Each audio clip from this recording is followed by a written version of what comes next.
thing. If 2 players hit, then the draft could become what we think is a dangerous, good-looking draft. So sit back, get your favorite beverages and snacks, because watching Raider Nation Voices is where it's happening. Phone lines will be open in a few minutes. Phone number is at the bottom, as you could tell, 401-830-9189. If you can't remember that, it'll be on the screen. If you need so, I'll throw you a crayon so you could write it down. This is 401 Raider Jeff, a.k.a. the Skipper. Man the phones. Raiders first downs will be just an earshot away of the phone call. So tap in. Jeff, let's go. Raider Nation, we are live. Right now! Call in. Speak your mind. No filters, no fear. This is where real takes collide. It's showtime!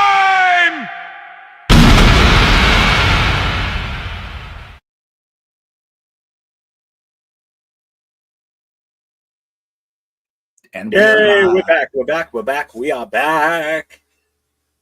Did you miss me, Jeff, while you were gone? So, how's everybody doing tonight in the chat? How's everybody? No, I did. I mean, we talked a lot while I was out there, and we were in close communication pretty much the whole time. So it was. So, did I miss you? I missed doing the show with you on that Saturday night for sure. So I can't say I missed you because we were always talking, whether it be in text. That's true. That's true. So I can't really say that, I miss you. I'm just glad to be back on the air with you, though. This is nice. This is fun. And like I said, the other night when I did my show Tuesday night with Show Me the Shield, I really explained to people, I said, you know what? Pay attention to this Saturday night show, especially when we start getting into the season, because a lot of people aren't going to do it this way and have fun with it. Right? Because that's what we're here to do. We're here to have fun. And when it starts to become personal attacks and things like that, it's no longer fun. I can sit and throw rocks at people all freaking day long. That's not hard. That's the easy part. Right? But it's just, we all have a passion for this team. We all do. And it's just at what level do you have it at? And it's not, in the long and short of it, it's not where you come from, who you are, because the Raider Nation comes from all different backgrounds. So having said that, why don't we start giving a shout out to some of the boys that are coming in here and joining us? Yes, sir. So we have Donuts Duncan. What's up? What is up? Let's see. Mike Guerrero's in the house. What's up, Mike? How you doing, brother? Mikey G, 2028. Daniel Berry's in the house. Happy People's Happy Saturday. Oh, Hi People's Happy Saturday. Yeah. Money Chuck is in the house. What's up, Money Chuck? Great, Money Chuck.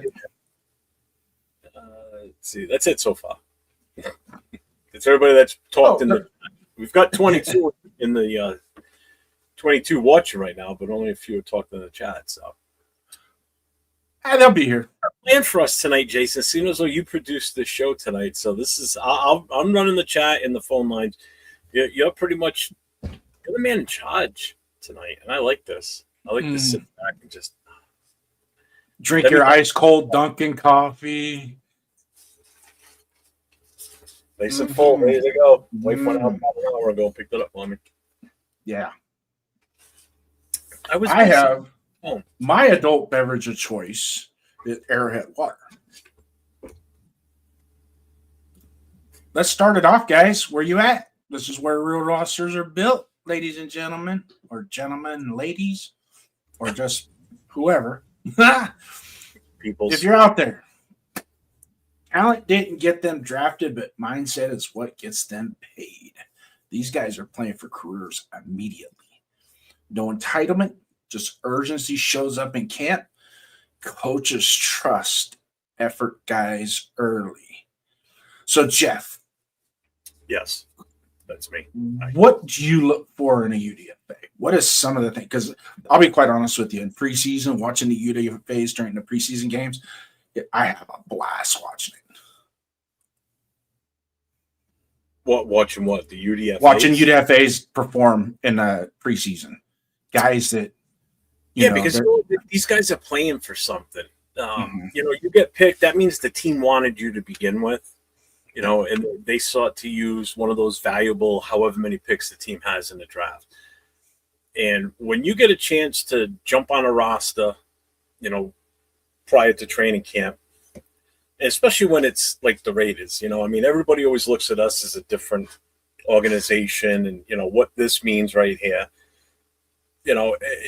I'm sure that these guys these kids, I should say, coming in they want to make a statement because you remember, this is their last chance to really put something on tape where if they don't make the 53-man roster, there's something out there for other teams to look at and they may pick them up. And that usually happens. Somebody might have, we might have somebody on our, that we picked up as UDFA, and next thing you know, we let them go. And then you'll see so-and-so just got picked up by another team, and now he's on the practice squad. Next thing you know, you see the kid out there playing for him. Well, good for him. He made it fit somewhere else, fit better with that style, that system, whatever it may be. So kudos to those guys. They're like the unsung heroes after the draft, basically, is what it comes down to. Yeah. When you look at our list of UDFAs, there's some that I think will definitely make this roster at some point. One of the very last ones to be cut before we hit that 53. Yeah, and we'll pour through the list as we go through the night. I did the same. There's 17. There's 17 of them on there. That's a lot of UDFAs, right? I think, but on average, what do you think the average is of players in the NFL that are undrafted free agents that make the roster? Just give me a percentage. I'm going to say something like 15%, if even that high. Pretty good. It's actually about 10%. So out of 450 ahead of time, folks, I didn't even know he was going to ask that question. So again, anything he asked me, I have no clue what he's asking. Trust me, I have no idea. I've called you Google a couple times. Don't worry about it. You what? I've called you Google a couple times. Don't worry about it. Instead of Googling, I just asked you. You got the answers. But no, it's about 10%. So roughly about 450 to 500 undrafteds will hit the open market in which they can sign with any ball club that chooses to bring them in. And about 10% of them make the roster. Now, here's where the numbers gets a little skewed, is because they also include in that number some of the guys that are 6th and 7th round picks. They get cut during training camp and then picked up. Not at the end of preseason, but every once in a while you'll see a 7th rounder that comes in. He's there a week or so and he gets cut. Right? It's just like all of a sudden, all of a sudden he gets picked up by another team. Right? That happened to the kid that I mentored in high school when I was a senior. He was a sophomore. He was one of my mentees when he went to Missouri State. And when he graduated, he got drafted by the Pittsburgh Steelers. And then 3 weeks later, he was on the 49ers roster. And he finished the rest of the year on the practice squad with the 49ers. Got to play in the playoff game. I don't know if you remember the Terrell Owens touchdown. He caught it. That game against Green Bay. Not really, but okay. Sure. There's a huge highlight of Terrell Owens. He catches a touchdown, the game-winning touchdown at the end. He had been dropping balls all game. He was just having a mental breakdown. And they finally just told him, hey, we're going to go to you. We're going to go to you. We're going to go to you. And right at the end of the game, they threw a touchdown pass to Terrell Owens at the goal line. And the announcer, when he caught it, because he caught it as he was getting sandwiched between two defenders, the announcer's going, he caught it. He caught it. He caught it. Well, Adrian was one of the guys that the kid that was my mentee in high school. He was on that team at that time, and he was actually active for that game. So that's kind of cool. You see stuff like that with you've got another kid that came from your Manteca. area. Yeah, Manteca High School that I worked at. One of my kids. I'll tell you what, I've seen Jason very happy when certain things happen. But he was so ecstatic when this happened. Go ahead, I'll let you tell the story. Yeah. So Jacob De Jesus was one of my kids at Manteca High School. Not a very tall kid. He's 5'7", but if you dug into his heart, you would think he was 6'4". the kind of heart and desire that he has. And he's always had the desire to just keep pushing and keep pushing, because everybody always told him, you're too small, you're too small, you're too small. But he keeps pushing and pushing and pushing. Ended up at UNLV, became an All-American kick returner at UNLV, graduated, transferred to Cal. Last year at Cal Berkeley, he set the single season receiving record, breaking Keenan Allen's record with 100, I believe it was 103 or 104 receptions on the year, which is pretty impressive. And when I say he's 5'7", he's 5'7". He is. But he is so twitchy and so fast. And then the kickoff and the punt return game, it's just he breaks ankles all the time. And it's just and then his dad, I got to know his dad, and me and his dad were really good Twitter. We talked on Twitter after I left the high school and whatnot. We kept in contact. And his dad eventually passed away about a year and a half ago. And kind of broke my heart because he was a good dude. His dad was a really good man. And Jacob De Jesus is a really good kid. And he got signed by Kansas City as a UDFA. His dad was a longtime season ticket holder, diehard Raider fans, the whole family. And like I told him, I said, you know what, you're going to the enemy, but it don't matter. It ain't about the enemy no more. It's about you, son. And we're proud of you. And your dad would be gleaming from ear to ear. Oh, yeah. I mean, it's something like that. I mean, it's a great story. And I get, you know, your comment to me was that, you know, you would buy his jersey if he makes the roster. But never, you know, you're not going to obviously wear it on screen or whatever. But you know what? That's a personal thing. It doesn't matter what team they went to.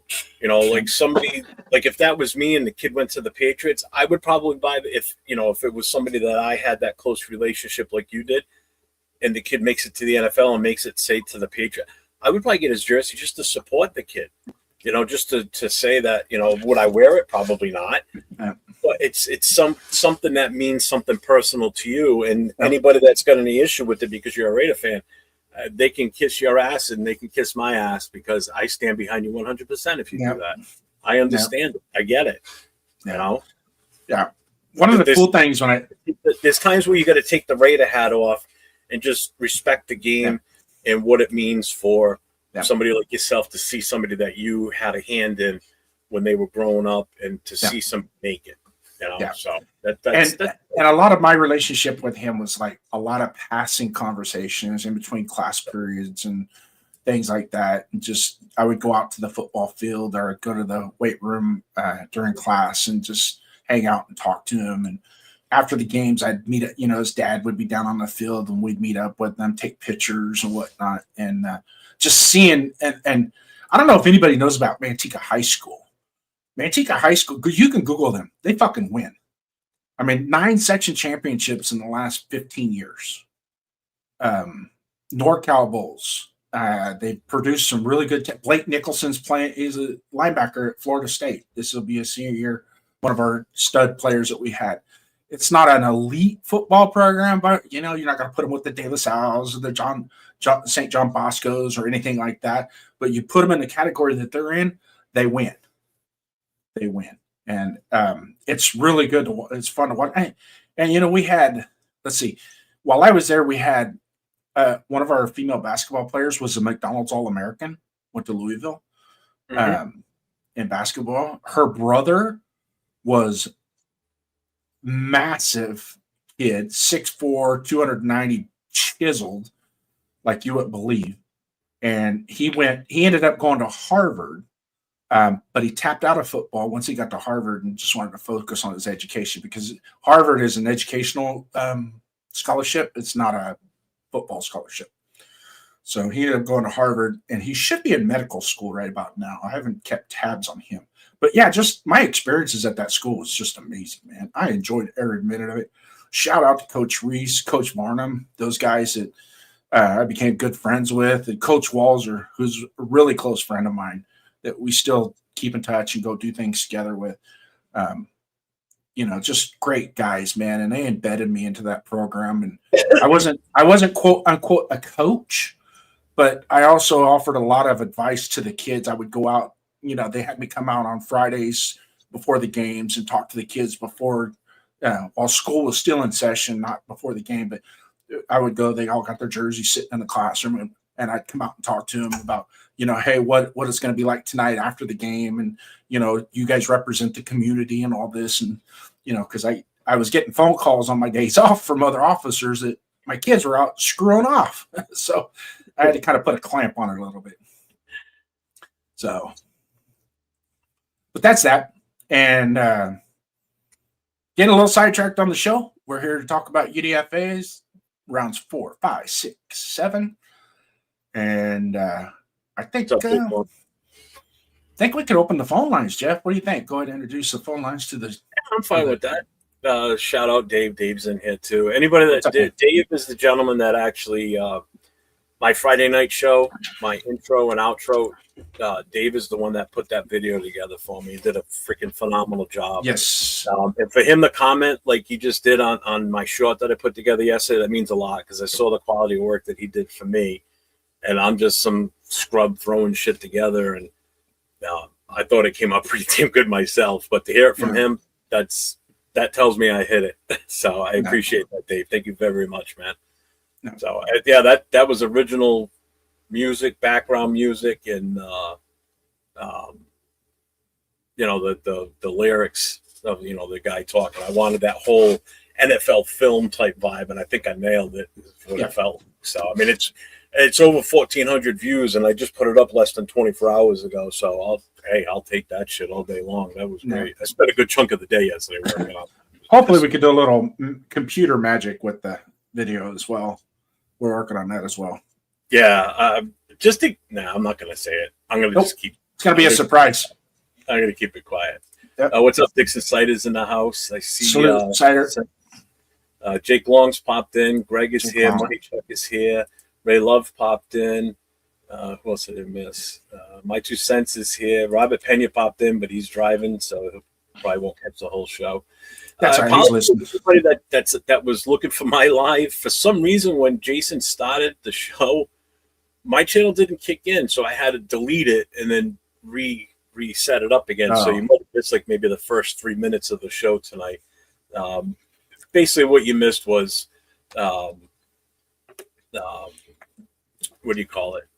Jason's intro at the start talking, and then our initial intro, and maybe a little bit of us talking. So you didn't really miss much, to be honest with you. We didn't really start talking about anything in particular. So I apologize that it wasn't up and running. But all right, so I'm going to open up the phone lines. The phone lines are now officially open. So somebody already tried calling at 10:26 a minute ago. And there it is. Right there. Right there. You're on Raider Nation Voices with Jason and Jeff. State your name. Hey, it's Money Chuck. How you guys doing tonight? What's up, Money Chuck? Gravy, what's up, brother? I see you in here. What's up, Money Chuck? Hey, I wanted to say a couple of things. First and foremost, I'm really excited about our draft. I was pissed like you when I saw us pass on McDonald, but I'll tell you what, the research I did on Stooks, I'll tell you what, that boy's a baller. He's a leader, and I really like the way that our staff attacked a unit, the secondary in general. You know what I'm saying? They didn't just take a piece here, a piece, and a piece there. They attacked the whole unit, and I hopefully they'll get that remedied. Yeah, and you know what? And I agree. I mean, I was when we traded, and then Houston right away went and took McDonald. Now again, I was sitting in the stadium with 805, Chris, and Sevilla, and Dante, and we all kind of looked at each other like, all right, well, first of all, they didn't even realize we traded back. I wasn't live. I was recording the video, waiting for Matt Millen to come out and give us our pick, and then they come out and say that all of a sudden I noticed that we dropped the 38. I'm like, we just traded back. And Paul goes, we just traded? I said, yeah, we moved back to 38. Houston's on the clock. And then all of a sudden, Houston goes and takes McDonald, and we all kind of went, shit. And then when it was on, they took Stooks. I had no idea who the kid was. Never heard the name before. They knew of the name. It's kind of like a shock to them, too. Go for it. Another trivial thing about him, but a good thing, and also our lineman, Zune. So like Stooks hasn't had a penalty since 2023 in June. He only had one last year. Mm-hmm. You know, that shows that guys are executing properly when they're penalty free. It seems like players, they make more penalties when they're not executing properly and they're getting beat. So that's a good sign right there too. Yeah. Mm-hmm. And another thing I'm really excited about. When was the last time that we actually developed a player, Jeff? I'm talking about got a guy like in the third or fourth round. He came in and, you know, as a rotational player for a couple of years and took over a position. That's something that I want to see. You know, we always talk about our expectations, you know, on how the season should go. I expect to see some development in players. That's something I really want to see, and I'm hopeful that it can happen. Well, I agree. Because here's the thing. Last year when Pete Carroll was here, he even said it himself, I'm not here to develop players. He's here to win. You know, so this regime, obviously, they're in a different mindset, you know, so they're looking to, you know, groom these guys to be future stars and future starters and major contributors of this organization. I hope we see one of these guys become someone that's a rotational but works their way in to be, you know, an everyday starter for us and that potential future star for this team. And I think we might have a couple of those in this draft, to be honest with you. You know, guys that are going to have a fairly immediate and, you know, fairly decent immediate impact. You know, one last thing I want to run by you and Jason, and I'm going to get off the phone and let some other people call, but hear me on this. So I always hear about, you know, about what Kubiak did with Seattle. He's got different talent here. He doesn't have an Ajigba. He's got a Brock Bowers, and he didn't have a Genti, and he didn't have a Genti in Seattle. But he's got one here. I don't think we're going to see the exact same blueprint, especially in the running game. You know, I know that he split back, you know, carries pretty evenly between the two, but Seattle averaged 29.1 carries per game on the average. I really can see Genti getting 20, you know what I'm saying, and maybe Washington getting, you know, 6 or 7 a game. I'm hoping that's what happens. Regardless of what happens, I just want to win. But I really want to feature Genti in some way, shape, or form, and I'd be interested to hear your guys' thoughts on that. all right. Yeah, I'll say my part now, and then when you hang up, I'll have Jason will give his take on that, so you can hear. Okay. It. I'd have to relay the message to you because you can't hear him. I get what you're saying. First of all, I still think, and he's already a proven commodity. I think Kenneth Walker actually is still a better running back than Genti right now until proven otherwise. I think the split might be more like maybe 60-40, to be honest with you. I think this kid, Mike Washington, might be something special coming in here. I really do. He's big and he's fast. Yeah. I think he's going to have a bigger impact on this team than people are thinking. I really do. He's a different style runner, first of all. He's bigger. Like, he's taller. He's got a little bit. He's definitely got more speed. He's definitely faster than Genti. Yeah, he is. So I'm telling you, I know I went on a limb the other day saying this, and I caught a lot of flack for it. But I wouldn't be surprised if he possibly could overtake Genti at some point this season if we run the ball as much as we think we're gonna. Because I don't know if it's built for that kind of contact over and over and over again in the NFL. It was different when he was in college. You know? Yeah, I think Genti's built to be durable. I mean, I definitely wouldn't want to run him, you know, like 24, 25 times a game on a consistent basis. Mm-hmm. I'd like to see that I'd like to see him safe in the playoffs. But I think with his bowling ball style, he, you know what I'm saying, you know, like human pinball, I think he's built for volume. And that's what I'm worried about with Washington is that he's never really seen any heavy volume. Who knows, though? Yeah. Yeah, and I think Hemby's going to play a part in this, too. I think Hemby makes the 53. Hemby's going to be RB3, without a doubt. And another thing, Lachi Tassi. So do you think he makes a 53-man roster? He doesn't have to. That's the thing. Because I'm telling you right now, Matsuzui, I think he's going to be the kicker. I think he's going to be Gay out more than likely. Because he is part of the... Hopefully. He's part of the IPP. I did look that up. He is on the IPP. So that means right now we have 2 guys, but we can only have 1 per team. So if he makes the 53, Lucky Tassi can stay as the IPP representative for the team.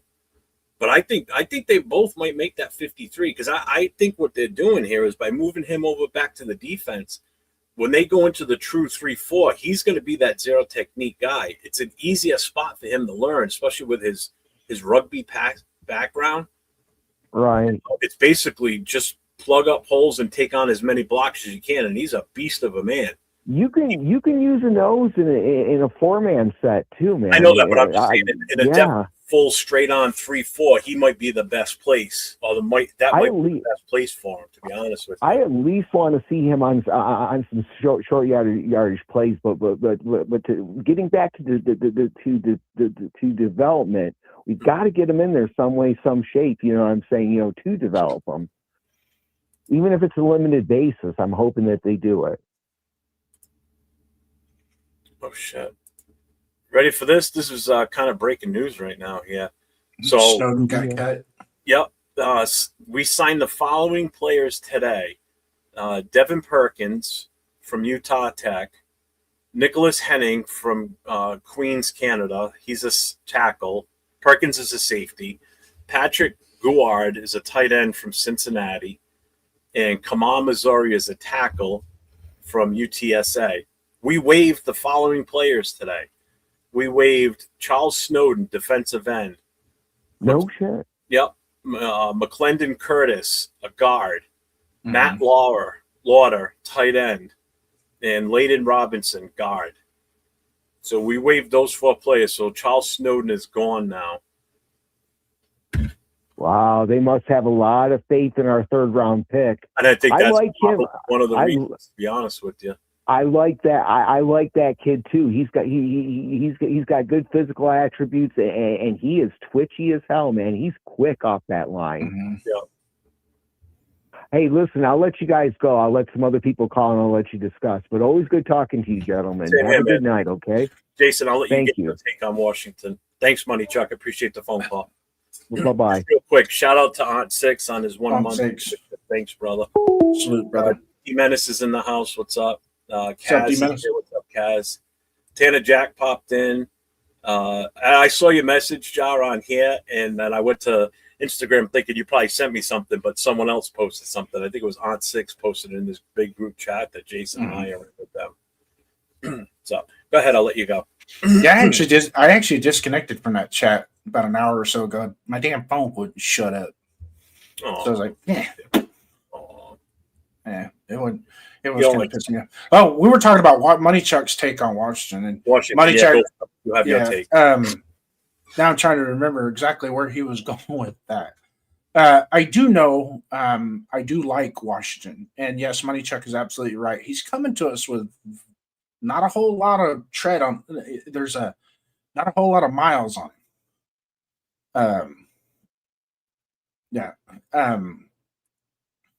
What's up, Fidel? I wonder if Snowden got in trouble again. That's good. That's a good point. But no, getting back to Washington, that here's I can see Genty being that 18 to 23 carry kind of guy. That's where I wanted him anyways, because his total makeup is just that chip, burst, chip, burst, and those plays, those 3 and 5 and 7 yard over and over and over and over again across their face, just like Beast Mode would describe it, is it does 2 things. One, it gets your running game going, right? It starts to take shape. And then second, it slows the pass rush down a little bit because now they're tired. Having to defend that, have to put so much energy into the stopping the run that they kind of wore down. And that's where, if you look at it, when you go back to the Kansas City Chiefs Philadelphia Eagles game, Saquon Barkley had 65 yards rushing, but that Chiefs front 7 was tired of dealing with him to the point they couldn't get upfield late in the game. And that's when all of a sudden, and I know Jalen Hurts was running the ball as well, But as the game went on and the score was 22-6, and now all of a sudden people are getting open and Jalen Hurts is throwing the ball. And that's the kind of football I like. I don't know about you, but that's the kind of football I like. And everybody talks about the play action pass. Well, I sat in the stadium one time and I heard a guy say, "We need to run play action." I go, "We need to run the freaking ball first. We can't even get 3 yards. How are we going to run play action pass? We can't even get 3 yards running the ball." Oh, didn't think about that. Yeah, play action pass doesn't work if you ain't running the ball. I mean, it might work the first couple of plays of the game because they're anticipating run, but once they realize you can't run the ball, then play action pass is useless. Really, it's just for show. But yeah, I can see Genty 18 to 23 carries a game with, Washington spelling upwards of 10 carries per game. But where I look at it, and I think we see eye to eye on this, is let's say midway through the second quarter, they both got 7-8 carries. But Washington has hit 2 big ones because of his top end speed. He gets that second level in the open field, and it's just these guys that run 4.34 40s that play in the secondary, they can have an angle on him, and he can still beat that angle. It's crazy. So just the mere fact, so let's say he pops a couple 15, 20 yarders in the first half. I don't know about you. I don't know about the rest of the guys that coach football, been around football long enough. When you come out in the second half, give the ball to the hot hand. So that's where my take is. I'm RB1, RB2, that could be subjective, right? Yeah. I mean, we can go back to the Darren McFadden, Michael Bush. Obviously, Darren McFadden was RB1, but there was times Michael Bush was getting RB1 results, and McFadden wasn't. So that could that's where I say that could happen. Don't be surprised if that's what happens. Is it as the season flows and the game flows that you don't see him earn a little bit of RB1 love? I'm not saying he's going to be quote unquote RB1, but if you look at Seattle with Charbonnet and Walker, there were times Walker was the RB1 and Chardonnay was, even though he's RB1, on paper, Walker was the one, and Gibbs and what's his name in Detroit, the same thing. There was times the other guy was cranking up the yards and Gibbs wasn't. So it can flip-flop back and forth, and that's a beautiful problem to have. Something I just want to bring up real quick. I know how much everybody always gives this guy shit because he's still with the team. I saw it on X a few minutes ago.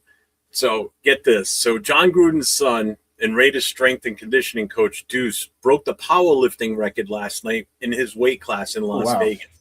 He's 5'6". He weighs 181. And he won with a 483-pound bench press. 483 pounds. That's crazy. At what weight class? Huh? At what weight class? It doesn't say. It just says in his weight class. I don't know exactly what his weight class. What does it say? Hang on. Let me see if I can read the 83 kilograms. I guess that's his class. Is that 190, 185, 190, somewhere down there? Yeah. That's a lot of weight put up for. Yeah, it is. That's even if you're 215, 220 pounds, putting that kind of weight up is insane. Built like a tank, though. I mean, look at it. The kid's huge. It's almost 3 times his weight. Let's put it this way. I weigh 400 even right now. I'm keep hovering around 398 to 400. I can't stay under the 4. He bench pressed me plus another 83 pounds. Yeah. Jesus Christ. That's insane. I can't imagine anybody lifting my fat ass up, and then this kid just bench pressed my weight plus. Like, God damn. Yeah. Robert P. with the $1.99 super chat. Raider Nation for life. Salute to you, brother, man. Sweet travels. Thanks, Robert P. I appreciate you, my guy. $1.99 super chat. That means a lot, man. I appreciate that. Don't forget, everybody, if you're not a member of my channel, my membership started at 99 cents. So, hopefully I'm going to start doing some more members only type stuff. And if you're not a member of my channel, please subscribe.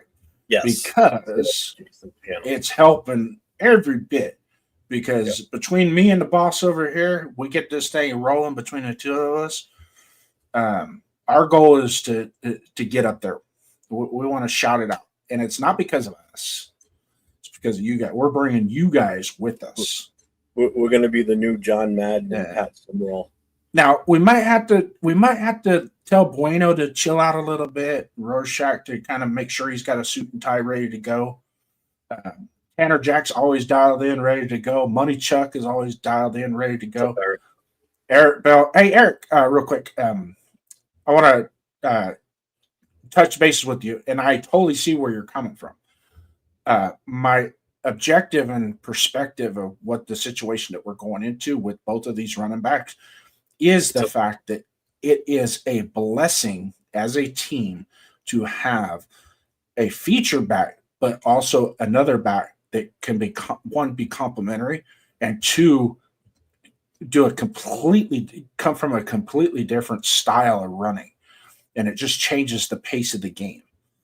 And that's what I'm looking at. And each game, and game to game, is going to be different. So there's going to be some games where we're going to be playing a heavy front seven, and using Genty to break those guys down is absolutely going to be perfect. That's what we want. That's what he's built for. That's his style. And then there's going to be some of those where we're going to spread these guys out and maybe pop a couple screens or draws to Mr. Washington, and his top speed's faster than Genty's, right? His fourth gear is faster. So that's where we want to get in. We want to get him into that. And there's always been combinations, man. You can go back several years and look at one of our best combinations that we ever had in history was Bo Jackson and Marcus Allen in the backfield at the same time. Very short time frame, though. Very short time, but it was there. I mean, it was like that was such a beautiful thing to have. The only downside was they never got to play a full season together because of baseball. Yeah.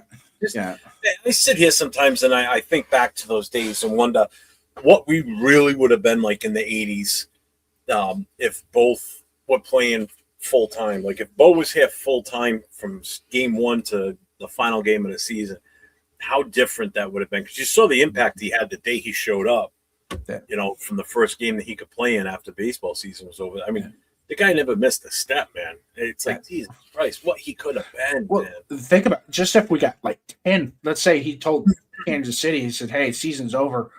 Do you mind if I just go play football? And I'll compensate you for it. We'll make an arrangement with the NFL, or my NFL team, to go play 10 games with the Raiders instead of just 6 or 7 or 8. And then on top of that, got rid of Jay Schrader and got Jeff Hostetler sooner, or somebody of that caliber, was better than Jay Schrader with that team, because that 1990 team was pretty damn. We were 12-4, and I mean, I don't want to sound like a homer, but that score wouldn't have been 51-3 had Bo Jackson played that game. No, we know that. No. I just want to shout out here to everybody, and thanks for Tanner Jack for saying it, because I remember when Jeff had like 10 subs. I just take this moment real quick to thank all of you that are subs on my channel and that have gone on to, subscribe to Jason's channel. We're growing his channel up now too. But I just want to thank everybody that's, a member of my channel. I appreciate what you guys do as far as, making that payment every month, and the super chats you guys give to me, and the milestones when you guys post those milestones, man, that means a lot to me. Like, I got some that are 12 months or 13 months. But shout out to everybody that has subbed to my channel, and I got a shout out to my wife too, because of everything that she did last week in helping promote me while I was doing my thing. I've gained a shit ton of subs in the last week. It pushed me over 3,000 now. I'm over 3,000 subs, and a lot of that's because of her work and her talking me up while we were there. I've already said this before. I'd be doing my thing, and I could hear her talking to people. And I even caught her on one of my videos. I could see her walking around handing out my stickers and talking to people. And it wasn't like I was videoing her specifically. I was just videoing what was going on around us. And it just happened I caught her. You know, like Steeler Troy was in here last night.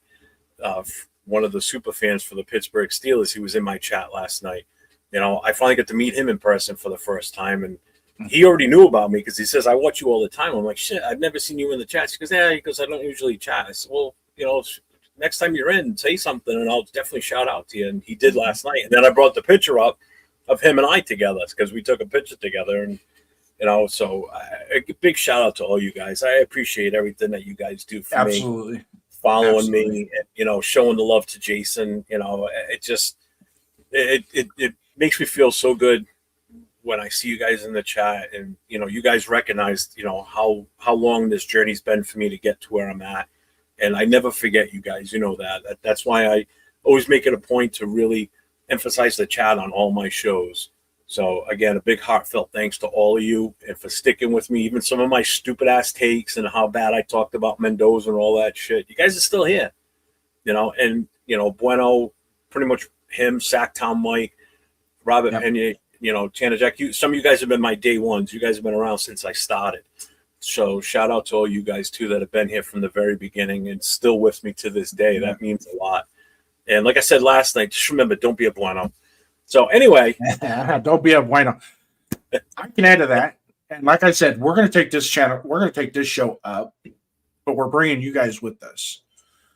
But we're also doing this show because of the number that's at the bottom of the screen. Okay.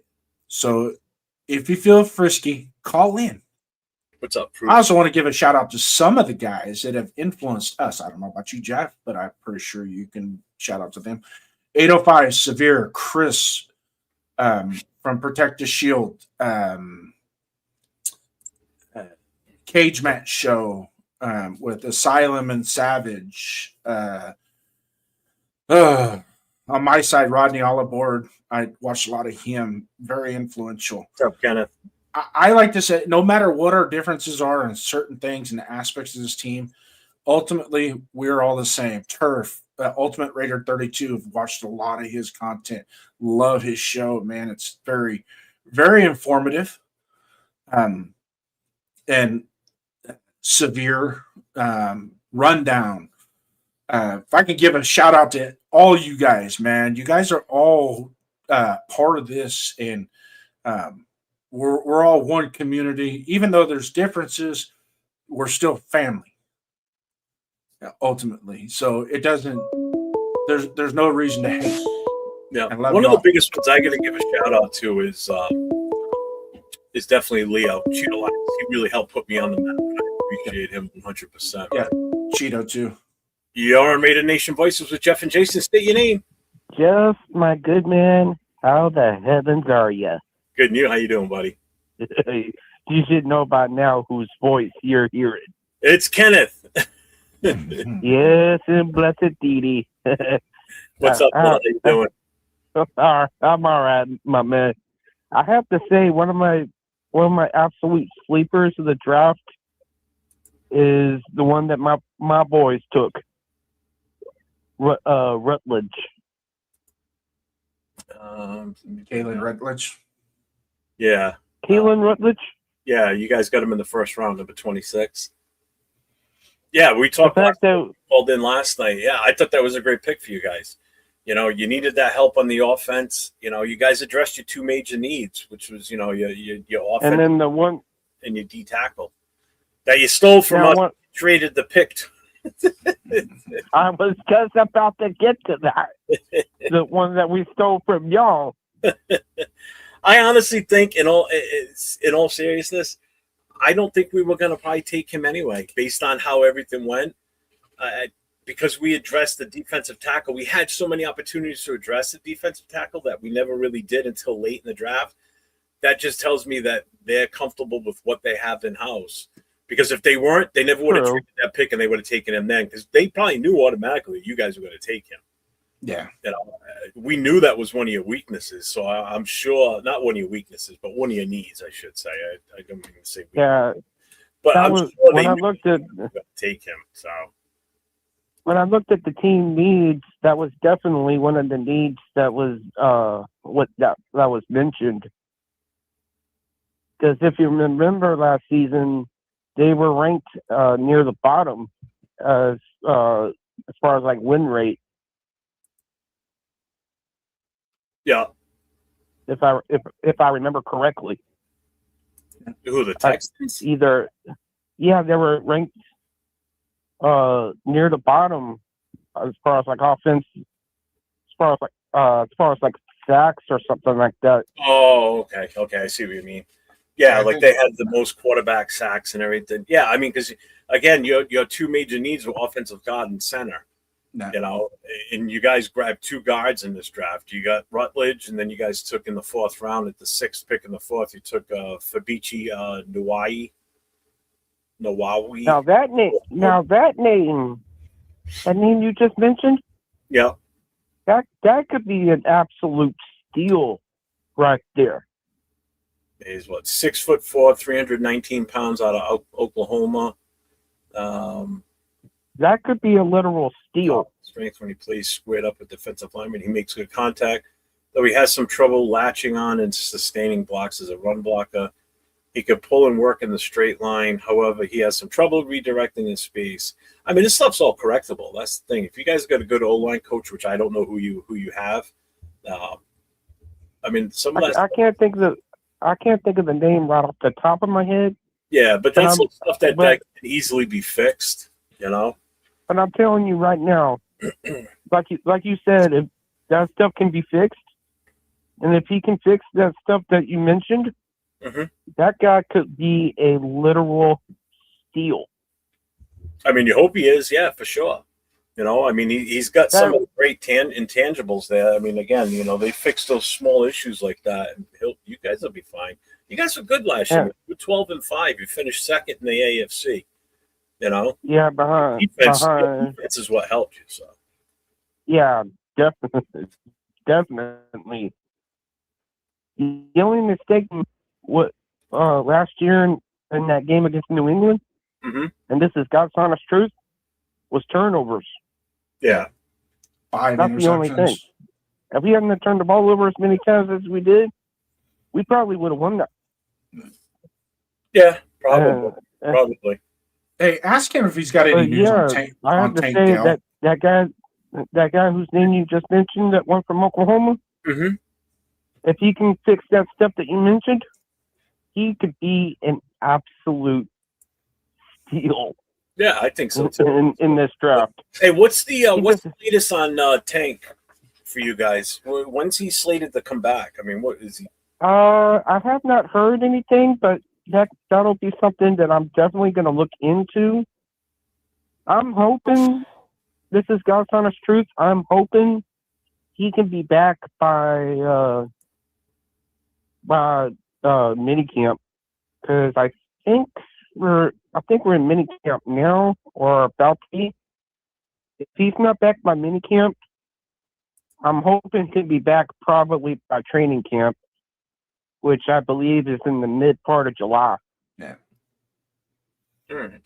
Well, I appreciate you calling in. But I'm sure I'll hear from you next Friday night when I do my No Huddle show. So I'll look forward to that too. I'm gonna look into that. If I do find anything before y'all finish up, I'll call you back and let you know what I find. Yeah, but I'm definitely gonna look into that. Yeah, I'll put it in the chat, or if you want to wait till next Friday, that's fine too. You know, I don't have a problem with that either. Yeah. All right. Hey, brother. I'm gonna go ahead and look into that, and if I do decide to call you back, I will. All right. Yeah. Thanks, Kenneth. All right. Talk to you later. Thank you. Good night, Kenneth. Thanks. Just shout out to one over here with the gifted 10 memberships on my channel. I appreciate you, brother. And this is what I talk about. You guys helping promote me also. So I really appreciate that 100%. And I want to go back to Silver and Fact saying, hey, you guys feel like Raider uncles, honestly, which is awesome. My dad's a Raider fan, but I don't get to talk to him a lot. So thank you right back. Yeah, I missed that conversation with my dad too. I mean, my dad was always a Patriots fan. Did I ever tell this story? When he passed, one of the things he left me, this son of a bitch, dude. He left me the autographed Vinatieri photo, like a big poster photo that Vinatieri signed, of the kick against us in the playoffs in the Tuck Rule game.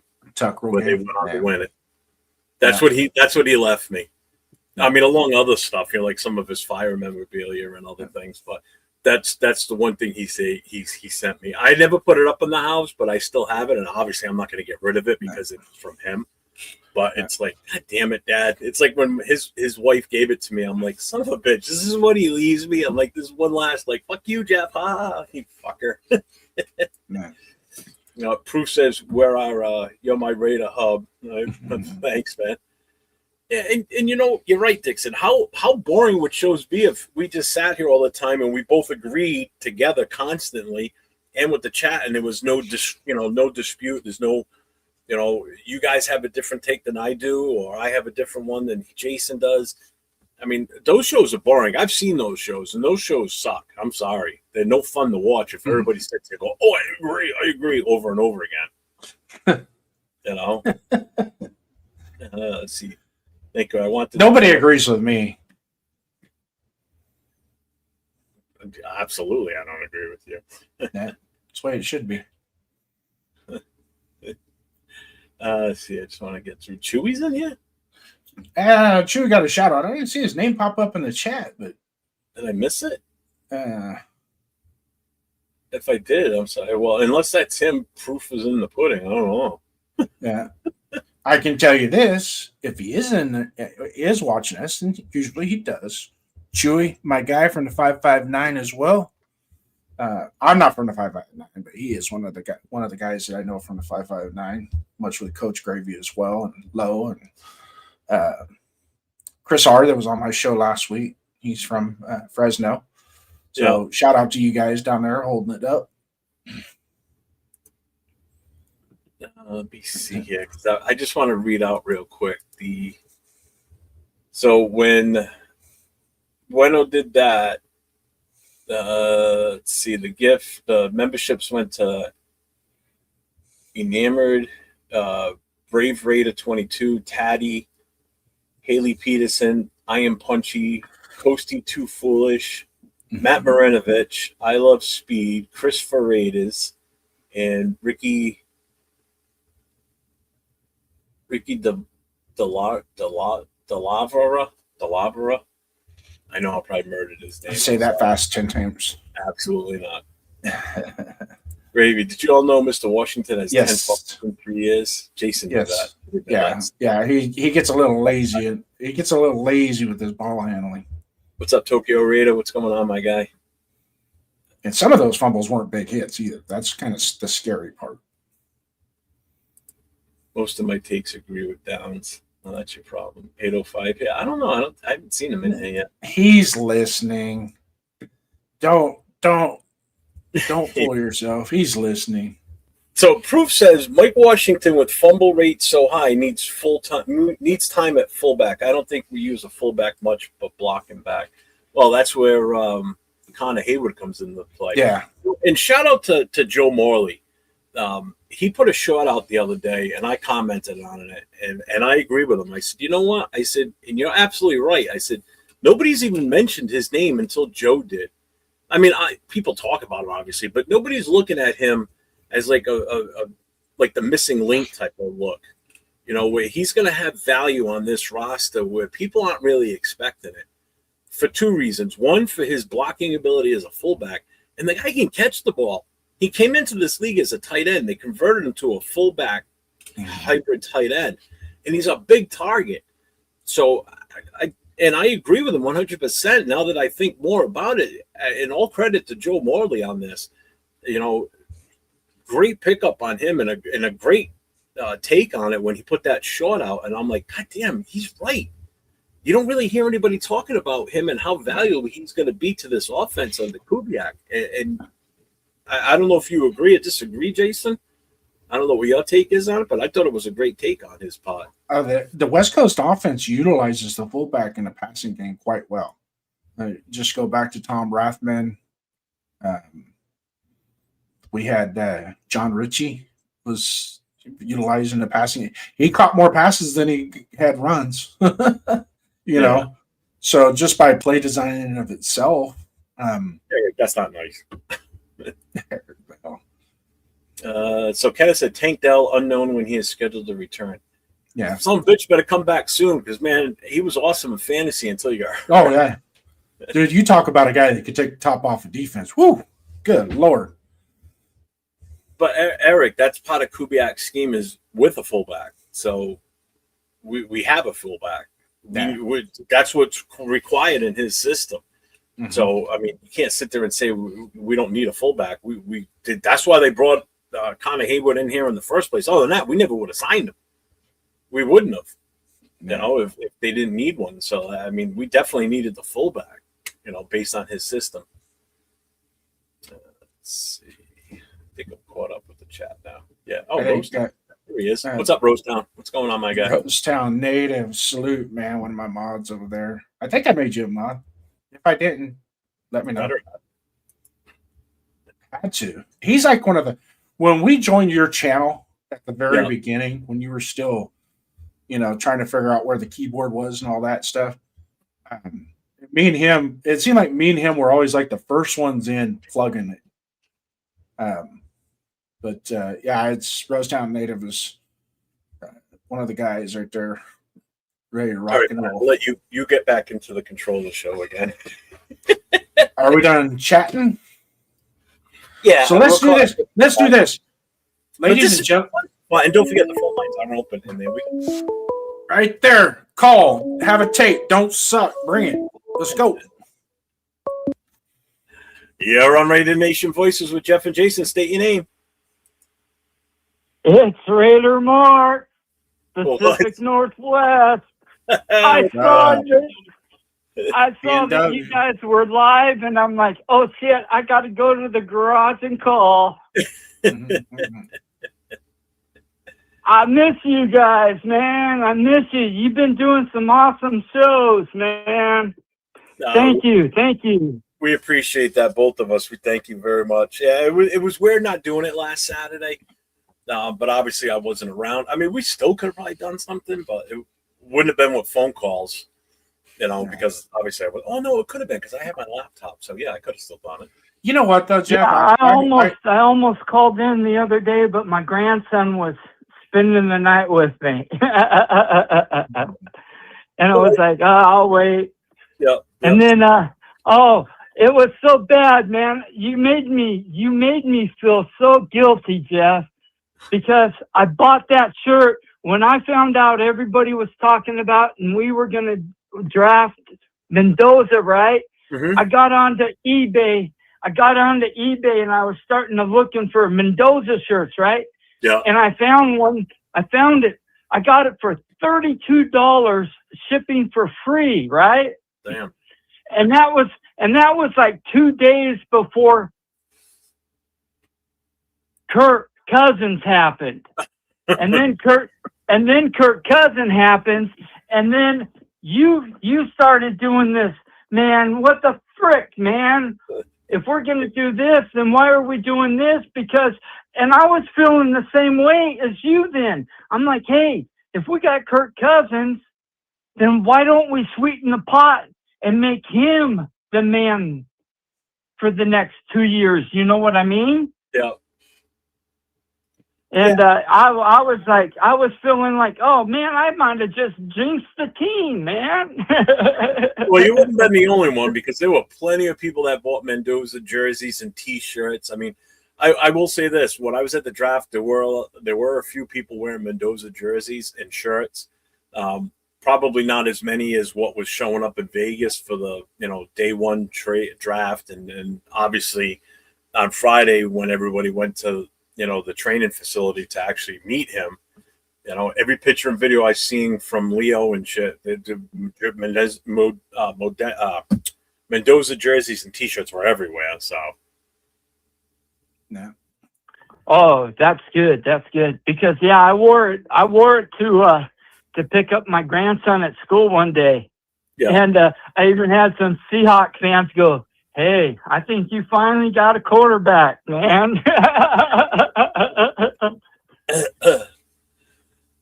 And I was like, yeah, we got the coach too, man. Watch out, Seahawks. Yep. Yeah. I mean, hopefully good things to come soon. You know, I mean, we're definitely, I think we're definitely heading in the right direction, but it all depends. Oh, I say within 3 years, we should be, hopefully, knock on wood, you know, I'm saying within 3 years, we should be we're looking at the golden apple. You know what I mean? See, and that's what I like about you. You're not on this, we're going to win it this year type thing. You realize that it's going to take a couple of years before we really get to, or a few years until we get to that point where everything's rolling right along and we're just restocking talent, and you know, everything's flowing beautifully. Like some of these organizations that do, like the Chiefs reload every year and they're right back in it again. You know, they just did in this off season. You know, I'm loving it, hearing it from other people, you know, going, hey man, the Raiders are looking good, you know, they're on their way up, you know. It's like, we better watch out. And I'm like, yeah, you guys better watch out. But yeah, it's good to see you back, and everything went good in Pittsburgh. That was good work out there, you and your wife. It was definitely fun. We both enjoyed the time together, and you know. You owe her another dinner out special. Yeah, I know. McDonald's. Well, I'll let you guys go. Thank you very much, guys. No problem, man. Thanks for calling in, man. Have a good night, man. All righty. Bye-bye. Later. Mark from the Pacific Northwest, PNW, in the chat. You guys get a shout out to him. I like his phone call. But mostly I kind of want to redirect a little bit in some of the, hey, there's some people out there that have extreme optimism, I'll just say, that you got to tamper that down. Basically what we're looking for, if you know what you're expecting this year, is improvement. Improvement in being competitive in every game, right? Being able to show that we can win a game legitimately, right, against a formidable team, and not just be some lucky Sunday afternoon, you know, we got lucky type thing, but somewhere along the lines where you can actually watch the game and watch how pieces are coming together. Because that's, if you see teams that get into that, start to elevate themselves into that perennial competitive championship caliber team, is usually their first year is, you just see the overall makeup of the team. Yes, exactly, Matt Marinovich. Consistency and balance. Just starting to produce consistency and balance throughout from every aspect, from defense to offense to special teams. And looking back on the draft, especially the way we drafted from rounds 4 through 7, and including with some of our UDFAs, I kind of have to agree with how our front office went about this. Is I think they really triggered that our secondary was more of a weakness than whatever defensive line was. So they attacked the secondary better, which is obvious with 4 of our picks in those rounds, correct? Okay. So, I mean, that in and of itself is, that's a statement in and of itself that it's like, okay, I can see that. You know, so okay, I'm reading the chat as we're going along. Yeah. There's one of the things that we have to remember too. The Patriots went to the Super Bowl, but what also could happen after going to the Super Bowl? They get the shit pushed in, right? So it's not a continuance of success. That's what we're looking for, right? And so you want to see that assimilation. Now, if wins are striking, we're striking wins. We're putting wins away, putting them in a column.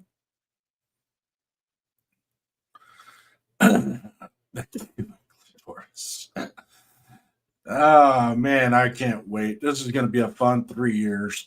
But no, if we can start stacking wins and putting wins in the win column, that's okay too. That's what we want.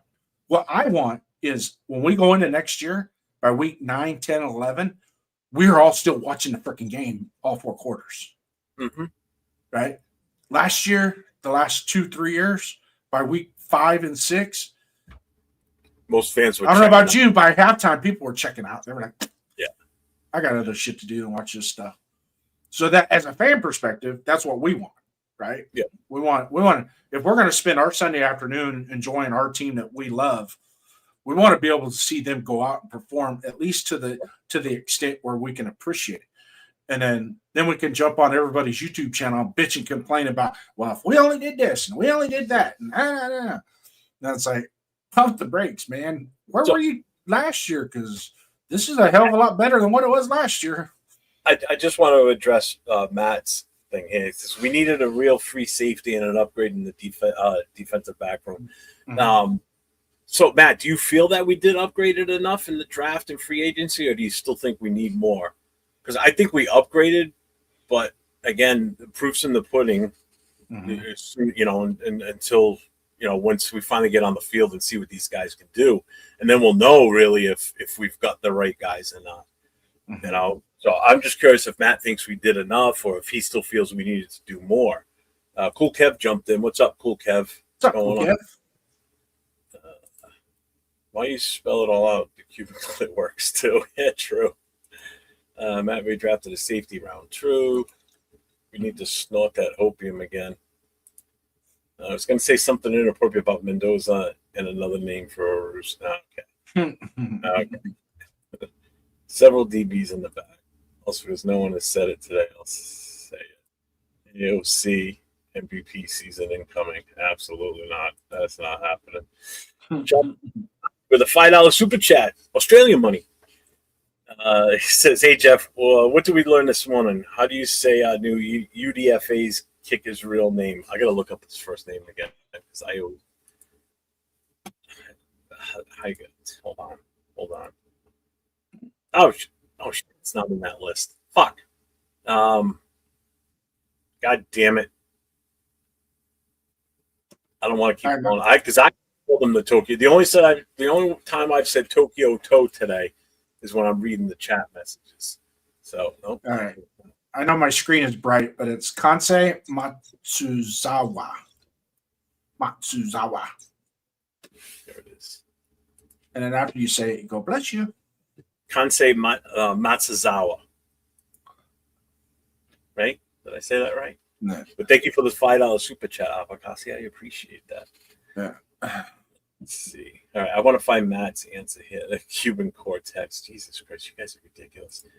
We got the top corner around 4 or 5. Provided he's healthy, though. That's the problem. We still don't know what we've got there. Mm-hmm. Let's see. All right, so here's Matt's response. I think we did address free safety, allowing Chin and Palomar to focus on strong safety. McCoy was a huge upgrade. Okay, so you agree there. Yeah. All right. And don't forget, we still needed more help, or if you think we did maybe just enough to hopefully field a competent secondary. I mean, it's obvious that they recognize that was our major weakness on defense last year was our secondary, and they went all in on grabbing guys in this draft to do that. You know, they brought in enough guys to really create competition. There was no competition last year. That was the problem.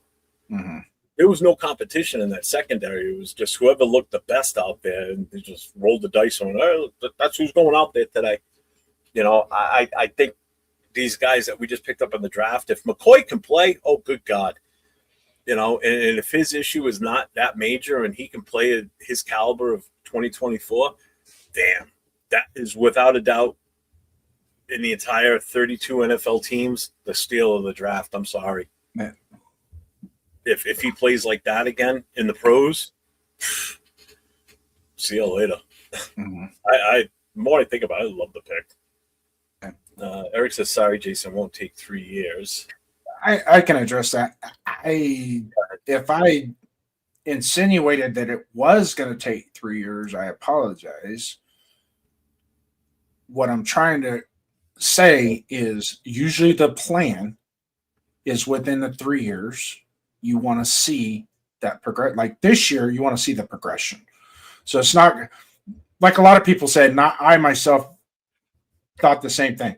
If we get 5 wins this year, but the other games are competitive, like there's no 31-0 37-2 or whatever, where we absolutely have no business being out on the field. And you saw it in Philadelphia, that game in Philadelphia that you went to. None of that shit anymore. Okay? Show up, play hard, and let the outcome of the game decide itself. If we start stacking wins this year, I would love it.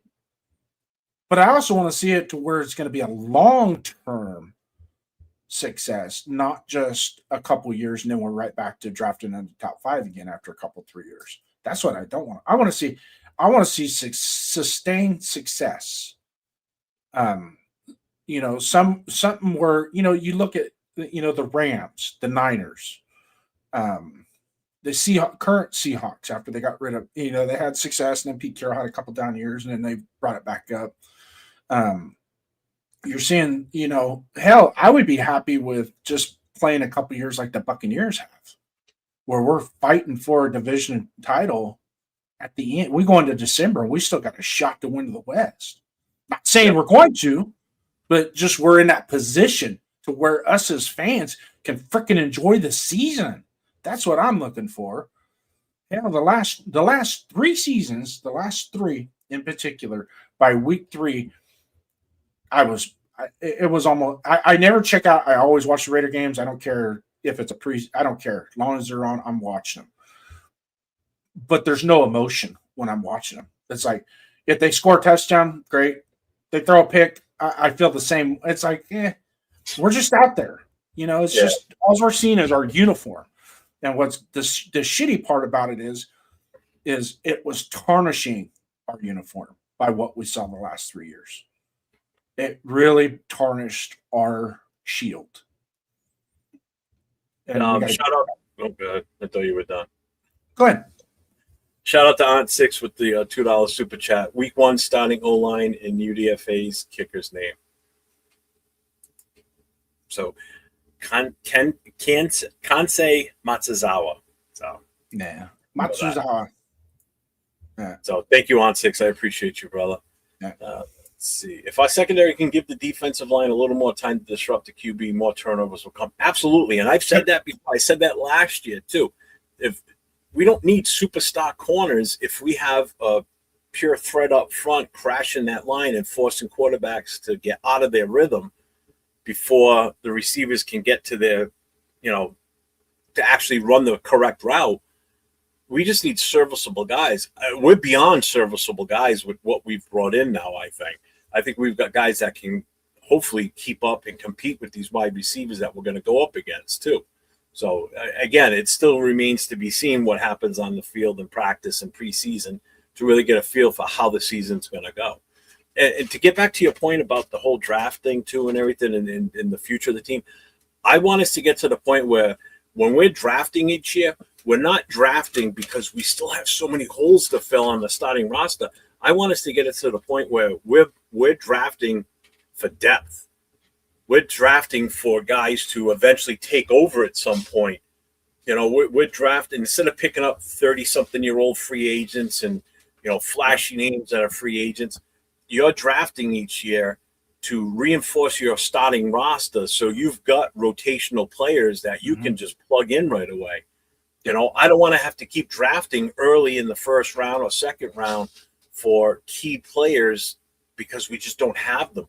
You want to draft guys that can come in and be part of a rotation in that depth, because that's been our weakness the last 4 or 5 years. We've had no true depth. And if we keep the guys I think we're going to keep for the O-line on this roster, we're going to have some decent depth this year. Mm-hmm. I really feel that way. I think our depth is going to be pretty decent. It's not going to be perfect, but I think it's going to be a lot better than what we had last year for sure. Because you look at what we had last year. Forsythe was brought in only because Colton Miller was hurt. Kappa was brought in, God knows why. You had Parham. You had all these guys that were just kind of, they were there. Did you really want to put them in? Not really. But you were forced to because of injuries and just the whole coaching thing. And, last year was just a disaster. Yeah. Please tell me Deuce Gruden got fired. No, he just broke a record in his weight class, a world record for the most weight on a bench press, 483 pounds. That's amazing. You know, out of the last regime, the only thing we kept was a strength and conditioning coach. Oh, well. Not a big So deal. it says we grabbed Stoops, who is old. By the way, Jeff, my spiel this morning wasn't directed to you specifically. There's plenty of others who would repeatedly say, "Oh no, I know what you meant." I didn't take it that way. Trust. I don't take anything anybody says in the chat personally, unless it's like real derogatory and nasty. That's different. But no, even if you did call me out on it, I don't care. It ain't gonna hurt my feelings. I'm not that soft. Trust me. Oh, you're soft. No, I'm not. Well, I'm soft this way, like, but I'm not. I'm not Hey, soft. hey, Jeff, I got a poll that I want to throw up. See if maybe anybody would like to join us in this poll. Yeah, I saw that, Bueno. We don't take credit for him here, though. How many of the UDFAs do you think we'll keep? 1, 2, 3, 4, or more? That's in the poll. Sorry, I hit it by accident. My bad. It's all right. There you go. There's the poll, ladies and gentlemen. Just hit 1 for 1, 2 for 2, 3 for 3, and 4 for 4 or more of the UDFAs that we will keep or sign to our roster, 53-man roster. There's 17 of them out there. What's that?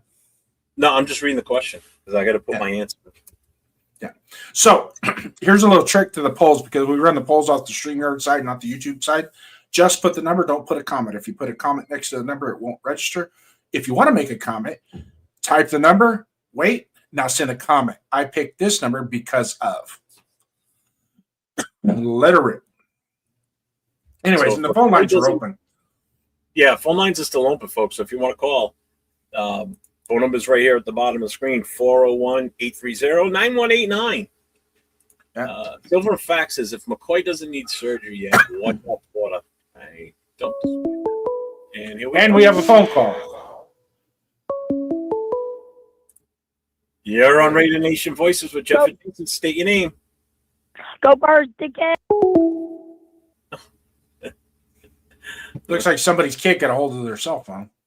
Bueno, get your fridge. It just tried calling.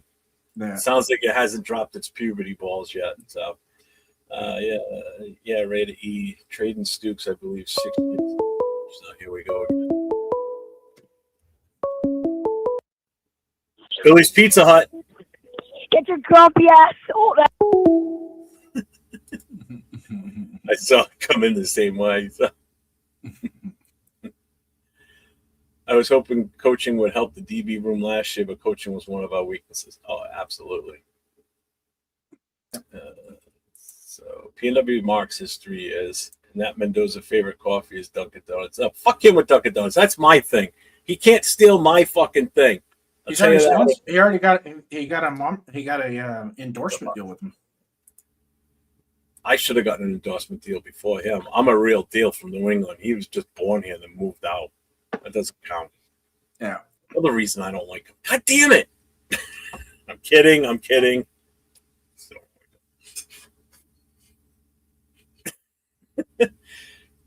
See, Genty wants a better nickname than Thunder and Lightning. Let's call it 7 wins. I'm not putting a number this year. What's this? Oh, no. You're on Radio Nation Voices with Jeff and Jason. State your name. hi, baby bear.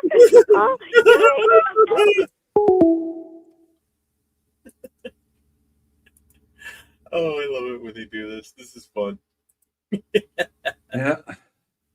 They used to call me Howie long enough. Good Lord. What's up, Radio News Central? What's going on? Radio News Central. Good evening, man. Welcome. Let's see. Matt says, I noticed. Good Lord. Providence Police Department. How can I help Grandpa, you? get your Man. I noticed recently that coaching is more important in the NFL because the college game isn't developing players anymore. Yeah. Most of the kids, they just don't practice like they. I don't know how you practice when you played, but good Lord, man. When we practiced, it was, I want to say 6.5, 7 hours a day. Oh my god, it was ridiculous. Double sessions were nasty. I hated double sessions. Yeah. Double sessions in the morning was just a combination. Was a contest to see who's going to puke first. Yep. Yep.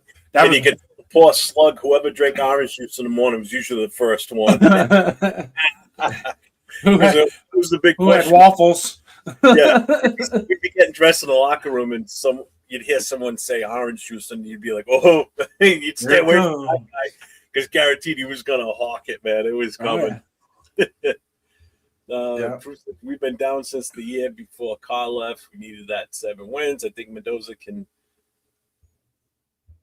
DTUD like Bledsoe with Curtis Martin and Dave Meggett. Coaches last season was not the same. Was not on the same page, especially. Well, I think it was that, and now I'm really starting to think about how much was Chip Kelly allowed to really? Because I know supposedly he was calling bullshit plays like on purpose. Like it was almost like he was trying to sabotage it, from what I heard. I don't know how much that rumor has truth to it or not. I wouldn't doubt it. But I would not. I think would that not was doubt. mostly because of Pete, him and Pete just not getting along for some reason, which is weird. Yeah. You know, I mean, how does that guy go from doing what he did at Ohio State? And I mean, I know he wasn't that great of a head coach, especially when he was in Philly. They hated him. But when he came here, and it was just so bad. Yeah. You know, granted, he didn't have a lot of talent, and the other coaches weren't that great on the offense, especially the offensive line. You know, that fucker was just after looking at a paycheck. Gravy had a good story about him from a personal knowledge that he shared with me the other day. I'm not going to go into it, but if Gravy ever calls, if Gravy wants to dial that number, 401-830-9189, call us up. He had a good story about Chip Kelly that just kind of puts all the pieces together. 911, what's your emergency? Hello, you're on a recorded line. They didn't even say anything. I love it. Why the fuck do we still have Colton? Because he's still under contract. Yeah. We take a salary cap hit. We can't just dump him now. Yeah. Oh, Jesus Christ. I'm going to have to shut the line down if this keeps happening for now. Foxy lady. Hi, I know you're not relieved. All right, I'm just going to shut the light down for a little bit. Yeah. This kid should be in fucking bed. Goddamn parents letting these kids do this shit. Which area code is that coming from? It is I got the whole phone number. 609-206-1173. So I don't really care if I said it out loud because they're little brats. Yeah. Someone's needed to spank some kids. That's what needs to happen. I wonder how many of our guests are rewinding the show real quick to write that number down and call them. That's what you get. You want to people that play stupid games win stupid prizes. Yeah.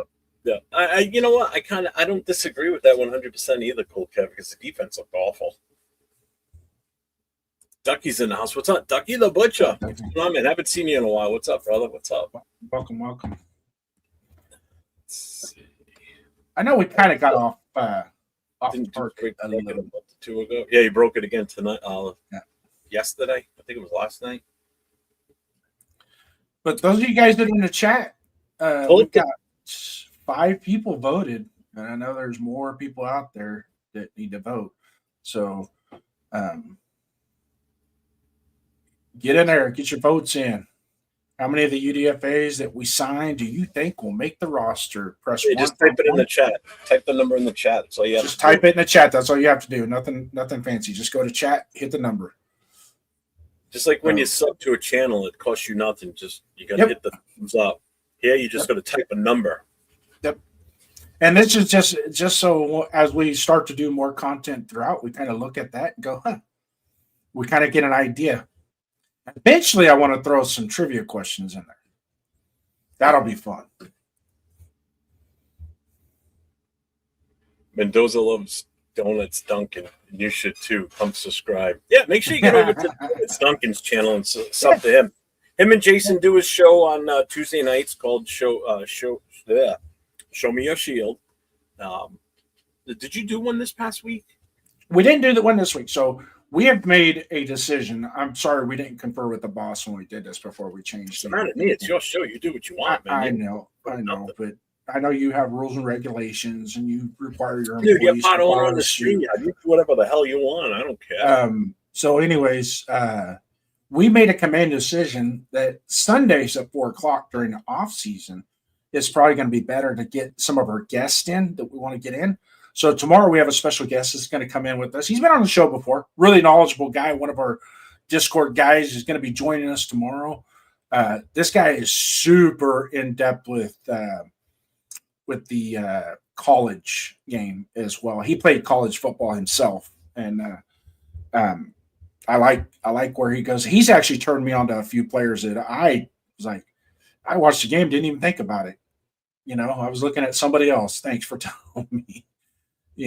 So yeah, that'll be tomorrow night, 4:00 Pacific Standard Time. Show Me Your Shield, myself and my co-host Donuts Duncan and our special guest. Anthony, thank you for coming in, man.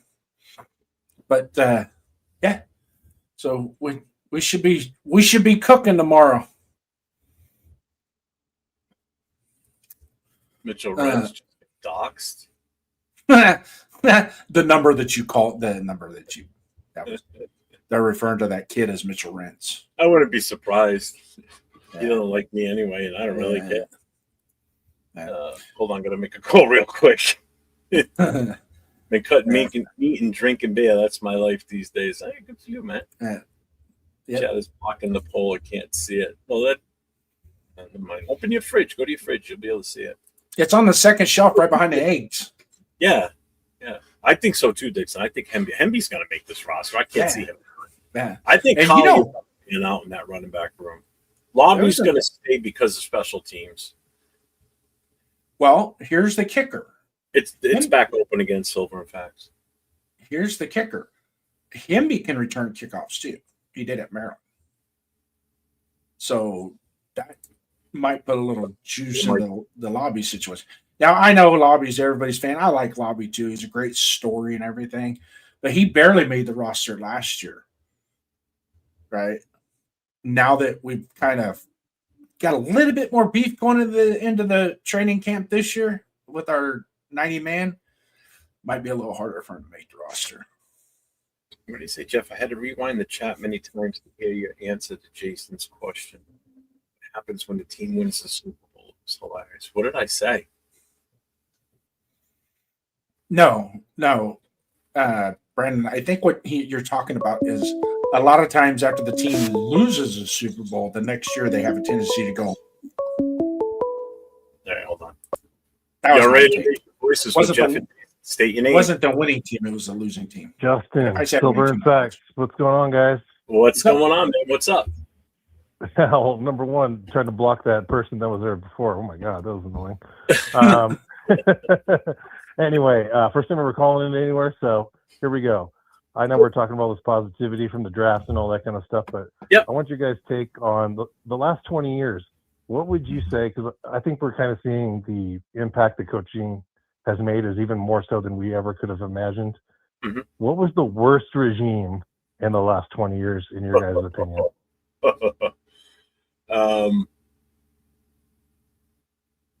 In the last 20 years... Can we add some years to that? Tough, right? Can we add some years to that? Shit, man. Now, when you say regime, you're talking like GMs or just like – because don't forget, that first real true GM outside of Al Davis was Reggie McKenzie. True. And that wasn't bad. Let's go with straight just coaches. If we go just coaches, Art Shell's second go-around 2.0, I was just going to say that. Art Shell 2.0. 1.0 was good. 2.0 was, whoa. 2.0 was bad. Bad. Oh, God, Lane Kiffin's going to be up there. I don't say Lane Kiffin because I don't think Lane was given a fair chance. My next one after Art Shell. It's hard for me to give Lane Kiffin because I guess it's hard to separate coaching job versus like who did you actually just really dislike, right? Yeah, see with Josh McDaniels, I just didn't like him, period, because he came from New England. But I also knew that he failed in Denver. So why did we think it was going to work out here? You know, and I know Mark wanted that whole Patriot way. He was trying to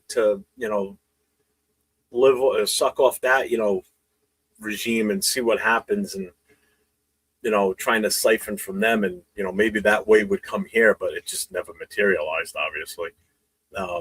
I still gotta say Art Shell's year was that was a horrible year, which caused us to get Jamarcus Russell. Yeah, until last year, that might have been the worst display of a coached football team I think I've seen with the Raiders until last year. It's right up there with it. My bear year, because we're going to be worse. We're going to win one game more, but we're going to look even more pathetic than we did in that year. Yeah, and it wasn't even just like bad coaching. It was just like nobody being on the same page, right? Like, I mean, like Patrick Graham and like what happened with him and Pete Carroll. They're just, I mean, what was going on with that? And Chip Kelly, it's just like there was literally no communication. It seems like going on whatsoever. The whole team, and I saw it firsthand twice. I went to 2 games, and I saw 2 different tales of this team. Week 1 against New England, yeah, we won that game, but barely. And I saw some mistakes, obviously, and some like lackadaisical attempts. But what was really the icing on the cake for me was that Philly game. When I still can't believe what I saw that day from the conduct of the players on the sideline during that game. Like, they didn't want to be there. They did not want to be there. I've never seen Max just wander off by himself on the sideline, and nobody would even approach him. None of the coaches, nobody. It's shit you don't see on TV, because obviously they're not going to show that, because that's not what they do. But when you're sitting in the stands watching that, and you just see the way they looked on the sidelines, it turned my stomach watching that. And then a couple weeks later, or a week later, we go to Houston and we almost beat the Houston Texans with the best. They got the best defense in the league, and we're blowing them up all game long, and then lose it towards the tail end. It's like, where was this team a couple of weeks ago in Philly? How does this happen? How are they so bad and so inept? And then they go to Texas and they play the Texans and they put on a show. They just look so unenthused. I think at that point that most of the players had checked out, and for some reason I don't know what flipped their switch in Houston, but man, that was a different team. Well, maybe they just got so downtrodden, right? They just said fuck it and just decided to show everybody what they could do, because they're like, well, I might not be here next year, so I need to make sure I get that next contract. I don't know if it was the cold and the snow that pissed them off, but Jesus Christ, that was pathetic. That's sad. Anyways, I don't want to take too much of you guys' time. Obviously, want to hear JD's take too, but I'm encouraging everyone else. Call. Don't be scared. Yeah, we still got to like fix you're this. Locked in a closet. Yeah, we got to fix this so Jason can respond, so you guys can hear him. He can respond to you, but you guys just can't hear him. Yeah, Well, I turned my TV off because I know the whole echo thing happens. Yeah. But okay. All right. Well, I'll let you guys get back to it. But but like I said in my chat, you guys are awesome. You're my Raider uncles. Keep rocking, guys. Thanks, man. I appreciate it. That was nice of you to say that earlier. I appreciate that, man. Right. Yeah. Cheers, bros. Later. I love phone calls like this, dude. That's why I love this show. Because it gives everybody the chance to put their voice to what they feel on the team. We haven't even really talked about.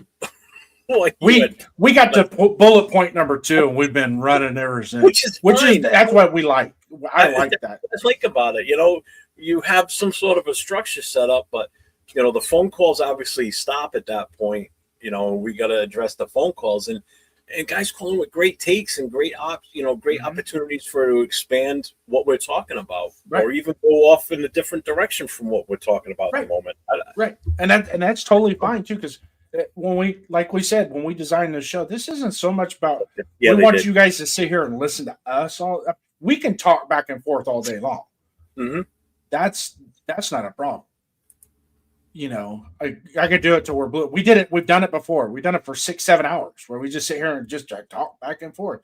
But if you guys dial in and call, just like the last, Silver and Black Facts come in with his, and Money Chuck and Kenneth and PNW. I know there's guys out there that are listening and watching. you guys can do it just as easy. It's not that big a deal. Nobody's going to see you. And trust me, you're probably better looking than I am, and I'm up on the camera. So I definitely have a face for radio or telephone. For YouTube. So just to give you guys an idea how much Jason and I talk, right? So yesterday. Oh, geez. No, Thursday. Actually, not yesterday. Thursday. He called me at 5:19 p.m. We were on the phone for 2 hours and 15 minutes and 9 seconds talking. Mm-hmm. And we were talking, obviously, about what we were going to, what was just going on. And it's just talking about anything and everything. So didn't even realize we were on the phone that long. No. Holy shit, we've been on the phone for 2 hours. We were talking for so long. I was sitting outside in the garage. I was just chain smoking sitting out there. I'm like, God damn. I'm glad I can contribute to your habit. I only went out there with one cigarette. And then we just kept talking. I came back in the house, grabbed my coffee and my cigarettes, and went back outside. Yep. Let's see, get through the rest of this chat. I'm calling tomorrow. Put my wife in the garage with her cowboy load. Let's see. Your gold jacket. Yeah. Not really a wide receiver, but it's a good shot at tight ends. No more than 4 UDFAs. I'd like to just see all our draft picks make the squad, to be honest. Absolutely. Absolutely. Let's see. I just want to go Joe Bugle. See, there's a guy that didn't. I wish would have panned out. Again, a great offensive line coach, but man, he was horrible head coach. Head coach, yeah. Even Jeff, answer your question, Snowden did get waived today. We did cut him. Yeah. Even Joe Bugle's stint in Arizona was a train wreck. Mm-hmm. Chip was OC. Our show was a fall guy like Pierce. Yeah. You know what, though? Al Davis actually reached on that because he felt guilty firing Art Show the first time. And so that was kind of a sentimental, let's try and hash this again 12, 13 years later. And it just didn't work. The bed and breakfast offensive scheme didn't work. Bueno says if you had a smart fridge, maybe he could answer the phone line. Yeah. I can't get a smart fridge. Let's see. You guys talk on the phone like teen. Yeah, we do. Seriously. I mean, there's very few people that I can be on the phone with for that long and tolerate. Jason's one of them, obviously. Other than that, we've said this before. We've only known each other for a year and a half, but for God's sakes, it seems like I've known you since we were kids. Yeah, but again, it's look at we both kind of came from the same upbringing. Basically, we both had that same mentality, and I think both because at one point in our lives we were both public servants. You know, you did what you did, I did what I did. You know, and we did what we did. Yeah. You know, it's that mutual respect for each other. You know, I mean, to the point where he could not like something I say, and he'll come right out and tell me, and okay, you know, it's not. And vice versa. It's not going to bother me if he doesn't like something I said. All right, well, whatever. It is what it is. But we're still here. Fucking asshole, but you know. It's been a while since I got one of those. Mark says, I haven't said that in a while. Fuck you, Jason. There it is. I didn't. That was an unearned one. That don't count. Yeah, true. He said the calling in is awesome. You get to say what you want. Thank you, guys. No, we appreciate it. Yeah, you too, man. That's what we're here for. I didn't even talk that much on the phone when I was in high school with my girlfriends. That's probably because I had too many of them. I didn't have any girlfriends in high school. I mean, my senior year in high school, I didn't have any girlfriends, man. I was just banging anything I could get my hands on back then. Well. I had no steady chick. I got all out of my system my senior year in high school. James Firpo in the house. Oh, we got to do it. It's been a while. Yeah. That's good. Burpo, what's up, brother? How you doing, man? Purple later chant. Yep. And kids nowadays won't even know what that means. Nope. Or trying to fix it because it always gets that weird twist that goes the opposite way. You know, remember it had like that 20-foot long cord that you could. Then they came out ones that had the little axle inside of it, so that wouldn't happen. Would spin. Yeah. Yeah, you always knew. Like my sister was 4 years older than me. You always knew when she was on the phone because you'd see the cord come off the wall, go down the hallway, and into her room with the door shut. Yeah, good times, good times. I slept my friend's prom date in high school. It was really his fault. Jesus Christ. Cider. Come on. Of course I did. That's what we had back then, man. Rotary phones. That was Rotary. it. You put one of those phones in front of a kid now that's lived their entire life on one of these, they wouldn't have a clue how to operate that. They'd be pressing.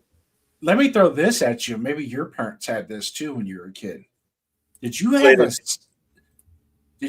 CB home CB station with the big old antenna? My dad put the big old antenna up on top of the roof, and then we had this base station with the CB. Yep. And then then he put it in a car. Yep. That we was had it our for a reason. Yep. We had it for a reason because my dad used to race motorcycles on the weekend when I was a kid. You see these trials events that these guys do where they climb all this weird shit with their motorcycles. There's like no seat, basically the pads like that. That he was part of that back in the 70s and 80s, like when it really started taking traction, like it just started. He was involved in that. He did a lot of those trials events. So like before it is what it is now, that was big in the 70s and 80s. So we had campers, we had friends of his that did it also. And we would go on a convoy of campers. We would leave Rhode Island and we'd go out to out by the Poconos, upstate New York, down into Pennsylvania, down into Jersey. We'd go to Maine, Vermont. We spent every weekend during the summer camping. That's how we did it. You know, we started with tents and everything, and we always had CBs. And then my dad put one in the house with the big ass antenna. We had this big. I mean, back then the CB bases at home were like this big ass box. Now they're like this. They're tiny little things now. Yeah. That was actually frontline communication for us because my dad put it in the car as well. He put a CB, put a CB in the car with an antenna on the back. You take the antenna out of the trunk and had the magnet, you stick it on the trunk lid. And that would be if he went to the store, and he needed to call my mom, he'd just go out, start the car, and then turn the CB radio on. Woo, and you see the needle go back and forth on the dash, and they pick the radio or the CB and breaker. And my parents were even in a CB club. Yeah, we were too. Yeah, so it was we all had breaker 19. Everybody had handles. Like my dad was Flying Frog. My mother was Lily Pad. I was Tadpole because we did the whole French frog thing. One of our buddies was Coach. Another guy was Toy Maker because he used to work for Hasbro at the time, so he was Toy Maker. I remember most of these. Pole Topper was another guy because he used to work for the electric company. He was one of the linemen, so he would climb the poles all the time.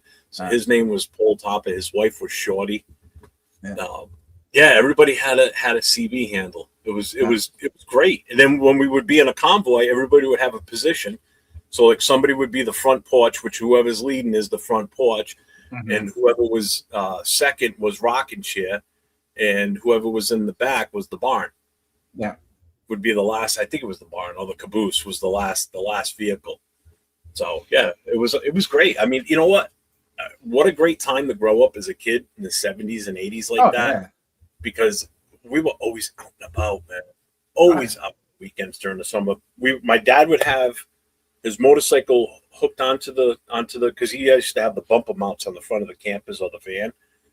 So he would load the bike up on Thursday, and then my mother and I would pack the van with all our clothes and what we're taking for food and all that. So he'd come home from work, he'd run in the house, change, and we're out the door and we're gone for the weekend. We'd leave like noontime on Friday. We wouldn't come back till late Sunday night. So every weekend as a kid, we were out camping. It was awesome. What a great time, man. So Proof has a question. Is Mendoza him, Jeff? I'm on the fence. With Sage, I know about babyface as a selling point and just natural for a young man. He may be Aaron Hernandez. Forgive me. Jesus. Wow. Okay. I sure hope he is. I hope he is. I hope he's him, not the other part of this. I hope he is him. He's here. He's on the roster. He's already been in minicamp. I got to stand behind him because if he fails, the team fails. So I want him to be successful because it's only going to benefit all of us as Raider fans. Other than that, we're going to keep being miserable. But eventually, if he doesn't work out, then we struck out again, and as some people again. Said, so we took a shot. We just if it doesn't work out, we'll try again. Like this, not the way I want to look at it, but nothing is really absolute guaranteed. Really, I mean, God bless it. I love Dan Marino, but he never won a Super Bowl. You know what I That's mean? right there, to be honest with you. So Dan Fouts, Phillip Rivers. You could just name a bunch of quarterbacks that were so damn good, but never won anything. Well, what kills me about Marino is the talent he had around him. Just the Mark brothers, Mark Duper and Clayton. I mean, those guys are insane receivers, and they still couldn't get there. Yeah, it's a shame. And that's the thing. He got there as a rookie, and right away everybody's like, "Oh, he didn't win. He'll be there." He never got there again. He never even sniffed it. Didn't even get close enough to sniff it. Well, they constantly won anywhere from 9 to 12 games. Oh, they were always winning the division back then. That was the thing. Yeah. They won the division. They made the playoffs, but they couldn't go any further. Yeah, it just seemed like they get into it's like. But then then Buffalo came along and kind of stole some of that thunder too. With Jim Kelly. True. Bueno, you got to pause on that one, man. You got impressed by his size. I'm not touching that one. Well, I know you're not going to touch it, but there's something I saw a little bit different, like in his calves, and he looks a little thicker than what he was when he played in Indiana. But you also got to take into consideration the type of uniforms that they wore weren't as form-fitting. Indiana's uniforms were not even some of the other guys. You look at their uniforms, you're like, man, it just looks they just don't look right. It's not like they're fit properly, You and Bueno need to get a room. If Mendoza doesn't work out, it won't be for lack of effort. Jamarcus Russell, anybody, all right? That's absolutely true. I told you his aunt was hot as hell, man. Yeah. That's the only reason I was okay with drafting him, too, early on when we first started talking about him. I'm like, I just want to see more of the hot aunt. Yeah. That's what Dennis just said a little bit ago is like a lot of people want to throw that Jamarcus Russell comparison. He's just the next Jamarcus Russell. That's not the case. If Mendoza doesn't succeed, a lot of it is going to be because it's not going to be because of lack of effort. That's for sure. There's going to be effort put into it. It just could be that maybe 805 is the supreme leader in all Raider Nation land. He's right. And if he is, I will definitely bow to the throne.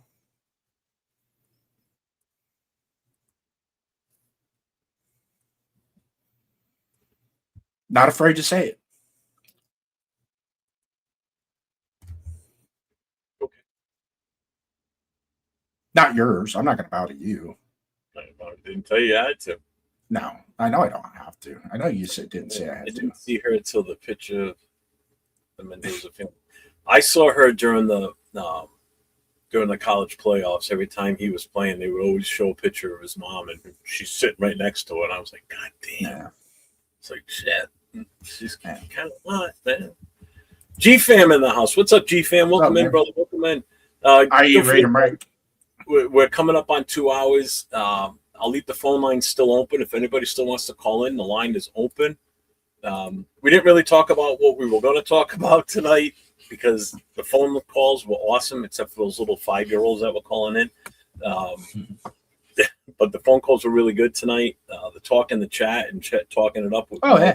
Well, this has been. I think this might be one of our better shows that we've done on a Saturday night. From an interaction standpoint, yes. Yeah, it's just been carefree, and we're not talking over each other. We're just having fun, man. This is why I missed this last Saturday. Even though I was hanging with the wife in the hot tub and all that and everything, because we were just so goddamn soft. In hot tub. Yeah. Good God. We were getting ready to leave the Hall of Fame to go back. Actually, we're going to go and meet up with 805 and the guys. She goes, after we're done, she goes, I think I'm going to stop at Walmart. I said, what for? She goes, I think I'm going to get a bathing suit. She goes, I want to get in the hot tub when we get back. She goes, I am so sore. I said, you know what? That sounds good, because my back and my knees were fucking killing me. Then I got out of the hot tub and I slipped because the floor was so slippery right there. Dude, I went down hard. I thought I blew up my left knee. I went down like a sack of potatoes. My right foot slid right out from under me, and bam, I went right down onto my ass. I'm like, fuck. And of course, there's a stupid plastic plant right to the right of me, and that's what I came down like trying to grab onto a table that was there, and I missed, and I hit the plant. But it was a plastic plant with the metal rods going through it. I caught it right in the freaking wrist, like right here. I thought it was going to puncture it, but it didn't. God damn. See, I brought that up during this college game with Jeff. The aunt was smoking gas. Rorschach's in the house. What's up, Rorschach? Jeff, Jason, and as usual, I'm not one who was talking about a man's. Yep. Oh my God. Mendoza is not Jamarcus Russell. There is no comparison. I hope not. Yeah, we saw that. G-Fan, we brought that up earlier. I mentioned all the guys that got cut. So I think by Snowden being cut, that might tell us that Kenny Crawford might be the real deal for them if they're cutting that guy, or if they're cutting Snowden already, right? Yeah.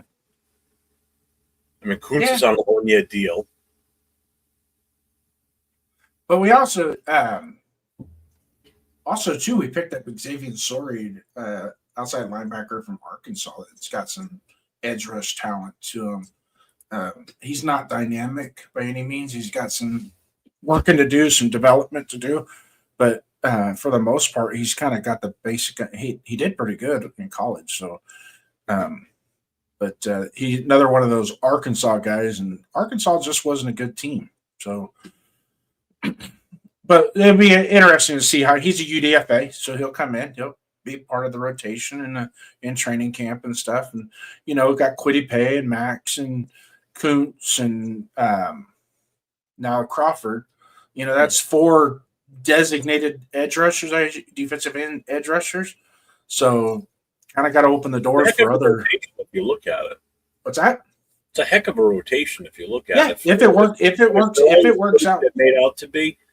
It's going to be a pretty good. It's a better rotation than what we had last year, because number one Tyreek's out of the pitch now. Thank God. Addition by subtraction. I don't have to listen to anybody that was on his nuts about. Oh, he'll be a breakout this year. Yeah, okay. 3 years in a row now. We're going to go for year 4. Him breaking out. He did have a breakout game against Kansas City in the last game of the season. Whoa! But against the second stringers. I just wanted to say it because I do. I was like, I saw that and I was like, oh, look at he's just balling out. And I go, yeah.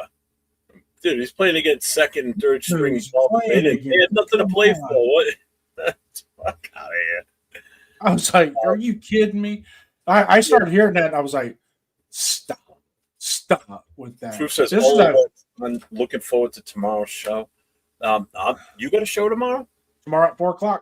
Raider Nation, show me your shield, 4 p.m. Pacific Standard Time. Oh, I didn't know you had it. All right. If you said that earlier and I missed it, I'm sorry. Yeah, we're changing during the off season. We're going to Sundays because it gives us a chance to bring in guests that are available.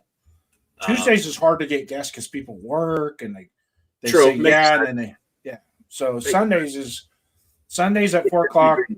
People are usually done with their picnics and their family time at 4:00 in the afternoon, and it's like, what are you got a couple hours. Yeah, got a couple hours. Come join us. What are you going to do during the season when there's games? We'll go back to Tuesday.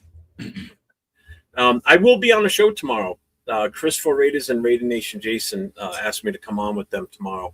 So 1:30 my time, Eastern, 1:30 p.m. I will be on their show. I'm not going to stream it on mine But I will be on with them. So if you guys want to check it out, you got to go to Raider Nation Jason's channel or Chris for Raiders. So I will be on with them also. They invited me on.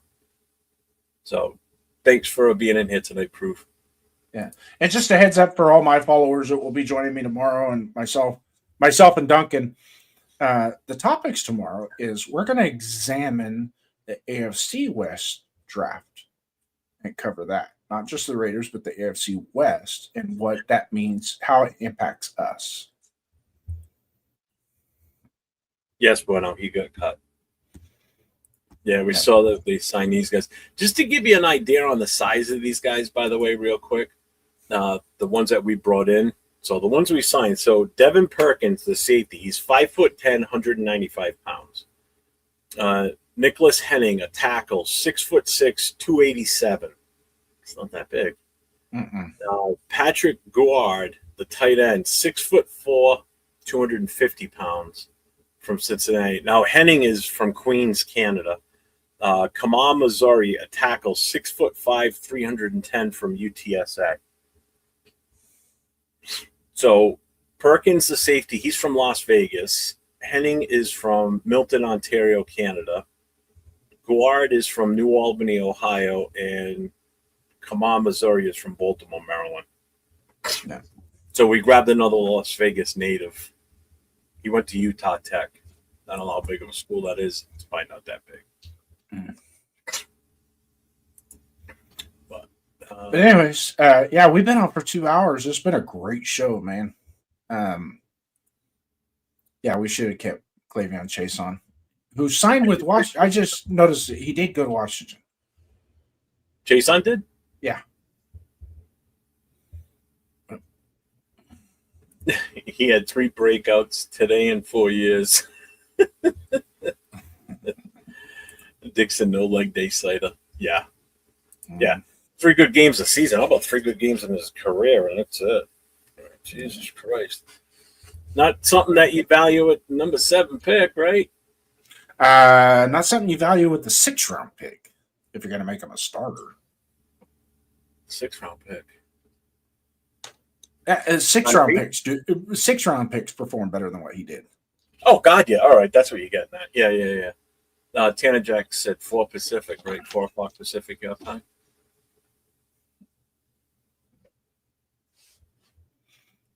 Tomorrow, your show, 4 o'clock Pacific. Yeah. So go to my channel, Raiders First Downs.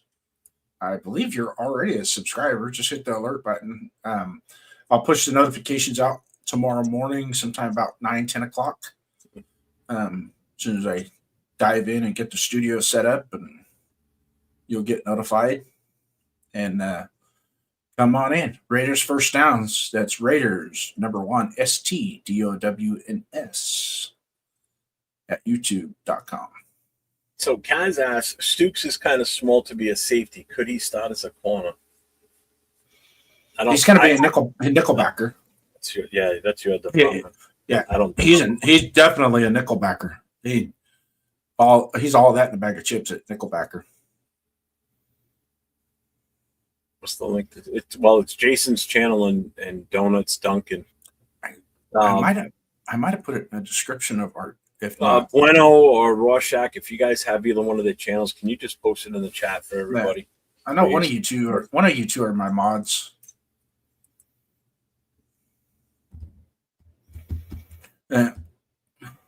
So what else you got going on this week? Well, I got some big news for shows this week. So first of all, after today, I don't have another show till Thursday. Because the Most Notorious, we're taking the month of May off. And the Raider Connection, we're taking this Wednesday off, but we will be back on the 13th. We will be live during the scheduled release show. So we'll be on at 8 o'clock Eastern time, 5 o'clock Pacific, when they release the schedule for the NFL. What day is that again? May 13th. And May 13th. that's a big deal for me personally to know when we're playing, when and who, because that's right, they're not clickable on vertical. then don't put it on the vertical. I'm on horizontal. So if you go on the If you go to horizontal, Jason's channel, and if one of jump over to my channel right now, and you can just click on it and go from there. So that's a big deal for me when the schedule gets released, because I got 2 games I'm going to have my hand in this year. Obviously, we're coming to New England to play the Patriots again, so I've got my chapter being at the forefront along with Mike from Raiders Against the World. The 2 of us are going to be planning that whole weekend. And then the New York Jets. We're going to play the Jets this year in New York. So I actually just literally 5 minutes before I came into the studio with you, Jason, I was on the phone with JT from the New York City Black Hole chapter. We were talking, trying to get an idea on what we're thinking about doing for it, just to kind of bounce ideas off each other, and then we're going to get back to it after we know the definite date. But we're going to have a few different chapters and clubs involved in that one down in New York. So we're going to have a pretty good deal going on with that, I think. Cool. So, and I know a lot of people from out west are planning on coming out here for that game, because some of them have never been to New York before. So this is a perfect opportunity for them to come out. But the big news this week coming up, Thursday night on Raiders Coast to Coast with myself and my esteemed colleague and co-host, Nathan, LV Raider 10, who we've been together now. When this season starts, it'll be 2 years for him and I doing shows together. And I love doing shows with Nate because he's such a smart kid, and he knows a lot about football for such a young kid too, especially the college side of it. But we have a very, very special guest that we're going to have on Wednesday night. We're going to have Brian Fowler from All In Autumn Win on with us Thursday night. Be cool. So make sure you guys go to Nate's channel, subscribe, hit the notifications, ring that bell. Once we get the studio set up, you'll get the notification that we're going to be going live Thursday night. We're going to be on normal time, 10 p.m. Eastern, 7 o'clock Pacific. So we're going to have him on. I've been trying to get him on since before the Super Bowl. But with the championship games, the Super Bowl, it wasn't working out, because he went to all those. And then I knew the draft was coming and combine and all that. So when I saw him last week in Pittsburgh, he said, once we're back home, reach out to me and we'll schedule something. So I talked to him today for a little bit. And so Thursday night, don't miss it. 10 o'clock Eastern, 7 o'clock Pacific, Raiders Coast to Coast with special guest. We're going to have All In Autumn Win, Brian Fowler on. So bring your questions for him in the chat, guys. If you got questions specifically you want answered ahead of time, send them to me and we'll get them answered. If you have any specific questions. Now, Nate and I are going to have questions for him, and we're going to do a lot of talking about his record and what his future plans are too. So it's going to be a good show. I'm excited for it. This is probably, outside of doing a show, having a guest on like Violator, which I've done twice now. Getting Brian on there is awesome. I can't wait to do this show Thursday. Nate's super stoked for it too. So that's why we call you Big Time Hollywood. Yeah. It's no NFL coach or NFL player, but Brian Fowler is pretty famous. A lot of people know him. I was initially going to get him on a Friday night show because of him doing so much in the NFL realm, not so much Raiders too, with his past year. I figured it would be cool, but I'm like, you know what? No, I want to get him on with Nate and I on Thursday. So I wanted someone else to share in this with me, and Nate was a perfect one because he's met him a few different times too, and I've been interviewed by him. So it's gonna be good. I'm looking forward to it. Yep, good, great fan, great fan. He's awesome. He's so cool. So, and then obviously I'll be back on Friday night, and then Jason and I are we on next Saturday? Next Saturday, we discussed the schedule coming up, and I think, believe it or not, towards the end of May, June, there's going to be a dead period, right? We know there's a dead period once OTAs and training camp, mini camps are done. There's a 6 week lull, in which absolutely nothing happens. So we're going to try and piecemeal some things together, but it's going to be just keep your alerts and notifications on, but also let's start building up as a nation And so when we get to July, we all hit the ground running with the content and the discussions in the chat, because we're going to have a lot to talk about. And this show right here, I'm saying it right now, mark my words. I'm right 95% of the time. Jeff knows that. I'm kidding. But this show right here, what we're doing and the format that we're doing, guys, when we hit the season, it's going to be absurd how powerful this show is going to be. And it's going to be you guys that's going to take us over the top, and those chugs and drinking from a boot, beer from a boot stuff, it's us. Yeah, because you know what? If you're pissed about how the game was last week, all week long, the only thing you can do is get in chats and complain in chats. Here you can call in. Exactly. Call the phone number and call in and talk to us and vent over the phone with us when the season's going on. You don't like something you saw, or you don't like the way the coaching's going for something, or you think this player sucks, or whatever. That's your opportunity when the season comes, because we're going to cover the games for the week that happened the week before, and we're going to preview the games on Sunday. So you'll give you guys an opportunity to come in and think, give your point on what you think is going to happen on Sunday when we play. You know, so we're going to do a show next Saturday night, and then we're going to play it by ear from then. Because May's actually a busy month for me. Because I got my son's graduating from college. Yeah. So I got his graduation and ceremony. For me, I've got my birthday, my wife's birthday, same day. I got my daughter's birthday. I got my grandson's birthday. Memorial Day weekend, too. That's always a busy weekend for me. So May's a tough month. So we may end up doing next Saturday and then taking the rest of the month of May off, to be honest with you. So I may be doing the same on Friday nights, too. I don't know yet. And then Show Me the Shield. We're probably going to kind of do the same thing with Show Me the Shield. Maybe if we can get like a special guest or something to do a show with us to where we can talk about what we want to is fandoms, what it's like to be a fan, and not so much about today, but what the totality of what it means to be a fan and all that. Sometimes those discussions are really good. I've had Sacktown Mike on, and I'll tell you what, man, you talk about a great guy and a great fan, and everybody knows who Sacktown Mike is. And if I could just give a shout out to him, the dude means a lot to us and all the channels. So he's a really good guy. I know when they have the Bakersfield event in a couple weeks, him and Jack Ken are going to stop by the house here, and I'm going to give them some road food and stuff so they don't have to eat fast food on the way down to Bakersfield, because they're only 70 miles from my house. So they're going to pass right by my house. So just stop by the house. I'll make you guys some food you guys can take with you.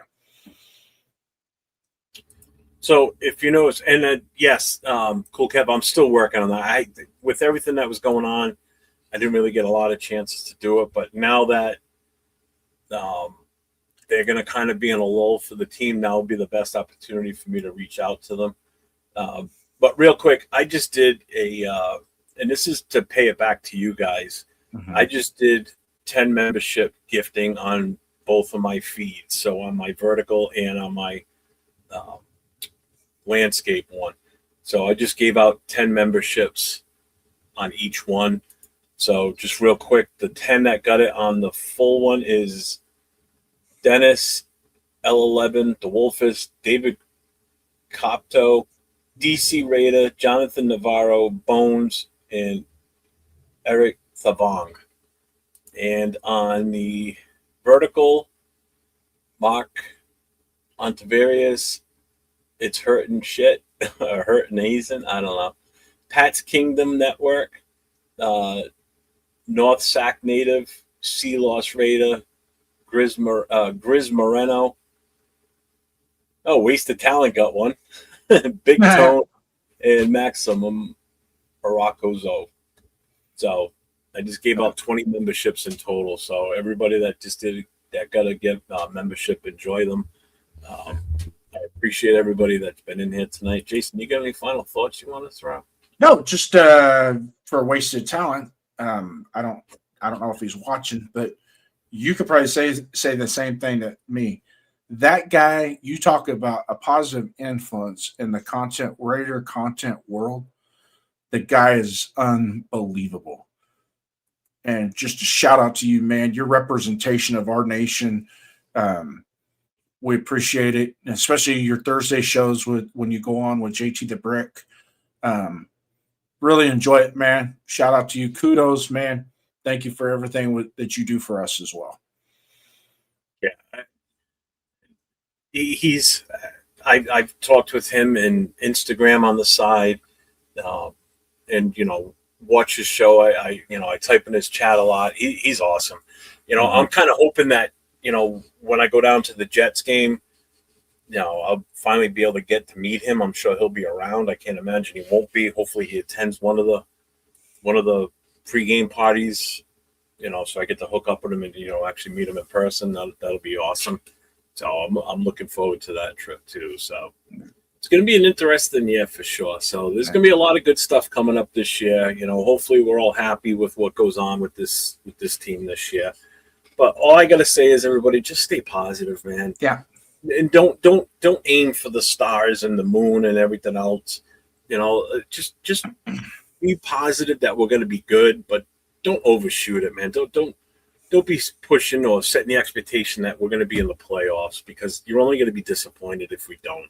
Yeah. And then that's where everyone starts clamoring for, fire the coach. This player sucks. That player sucks. And don't do that to yourselves. Yeah. And also, too, let's not kick our players and our team and our fans. Well. Let's not kick our players and our fans and other people. I forgot about that. Because we're all in this together. Because eventually, when it all starts to come together, and it will happen, where we will start winning again, we all do it together. And it's not just, you said this, you said that. Who cares? We all say stuff. Sometimes we say stuff we regret too. But in the meantime, have a positive attitude. Jeff, I know that's hard for you to do, but just have a positive attitude. In the long run, it'll all work out.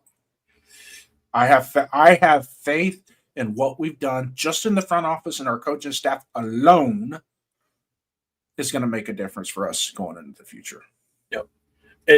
Hummer, you just said it perfect. And enjoy the individual plays. Don't watch win-loss this season at all. The rebuild will be worth it. I agree.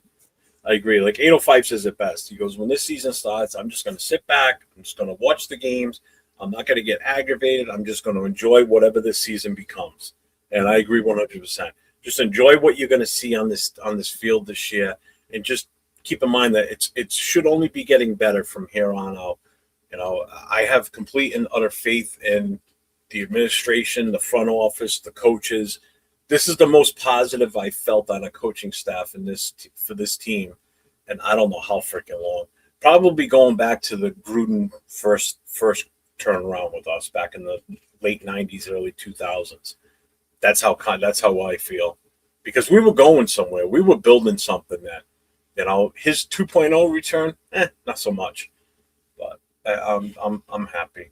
You're welcome, man. Enjoy it. So yeah, thanks Dennis for everything. Cool, Kev, Bueno, Rorschach, you guys all, man. Yeah, shout out to all our moderators for doing an awesome job for us. We appreciate you guys. Shout out to everybody that gave super chats tonight. I appreciate every single one of you, and I appreciate everybody that's been in the chat and all the phone calls. We had some really good fucking phone calls tonight, minus those little children that called. Why don't get a control on your fridge? Yeah, and we're missing Rorschach Chronicles Volume 10, I think, is what we're missing. So maybe next show we can get Rorschach Chronicles 10. So just a challenge. It's a learning yet. And if you guys are out of minutes, if you're out of minutes on your phone, just let me know. I have some rollover minutes I can loan you. Remember those calling cards? Yeah, prepaid calling cards. Yeah, I hated that. That'll never happen. I can't. But anyway, take away his mod status. I'm pretty much good for tonight. Skipper, what do you think?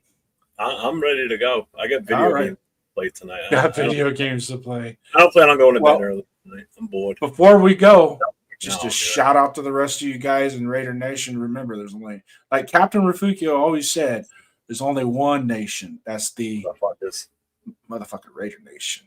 You guys And, have a good night. One more thing for Bueno. Stop it. Get some help. And y'all have a good night. Raider Nation, that's going to do it for tonight. We appreciate everyone who called in, everyone listening, and everyone who brought the heat. Can't sign off until I This say it. isn't just our show. This is your platform, your takes, your voice. If you didn't get through tonight, don't worry. The phone lines will be open again next time. Until then, keep representing the silver and black wherever you are, for everyone here. Thanks for tuning in, Raider Nation. Please, please, please, have a take and don't suck. We'll see you next time. This is Raider Nation Voices.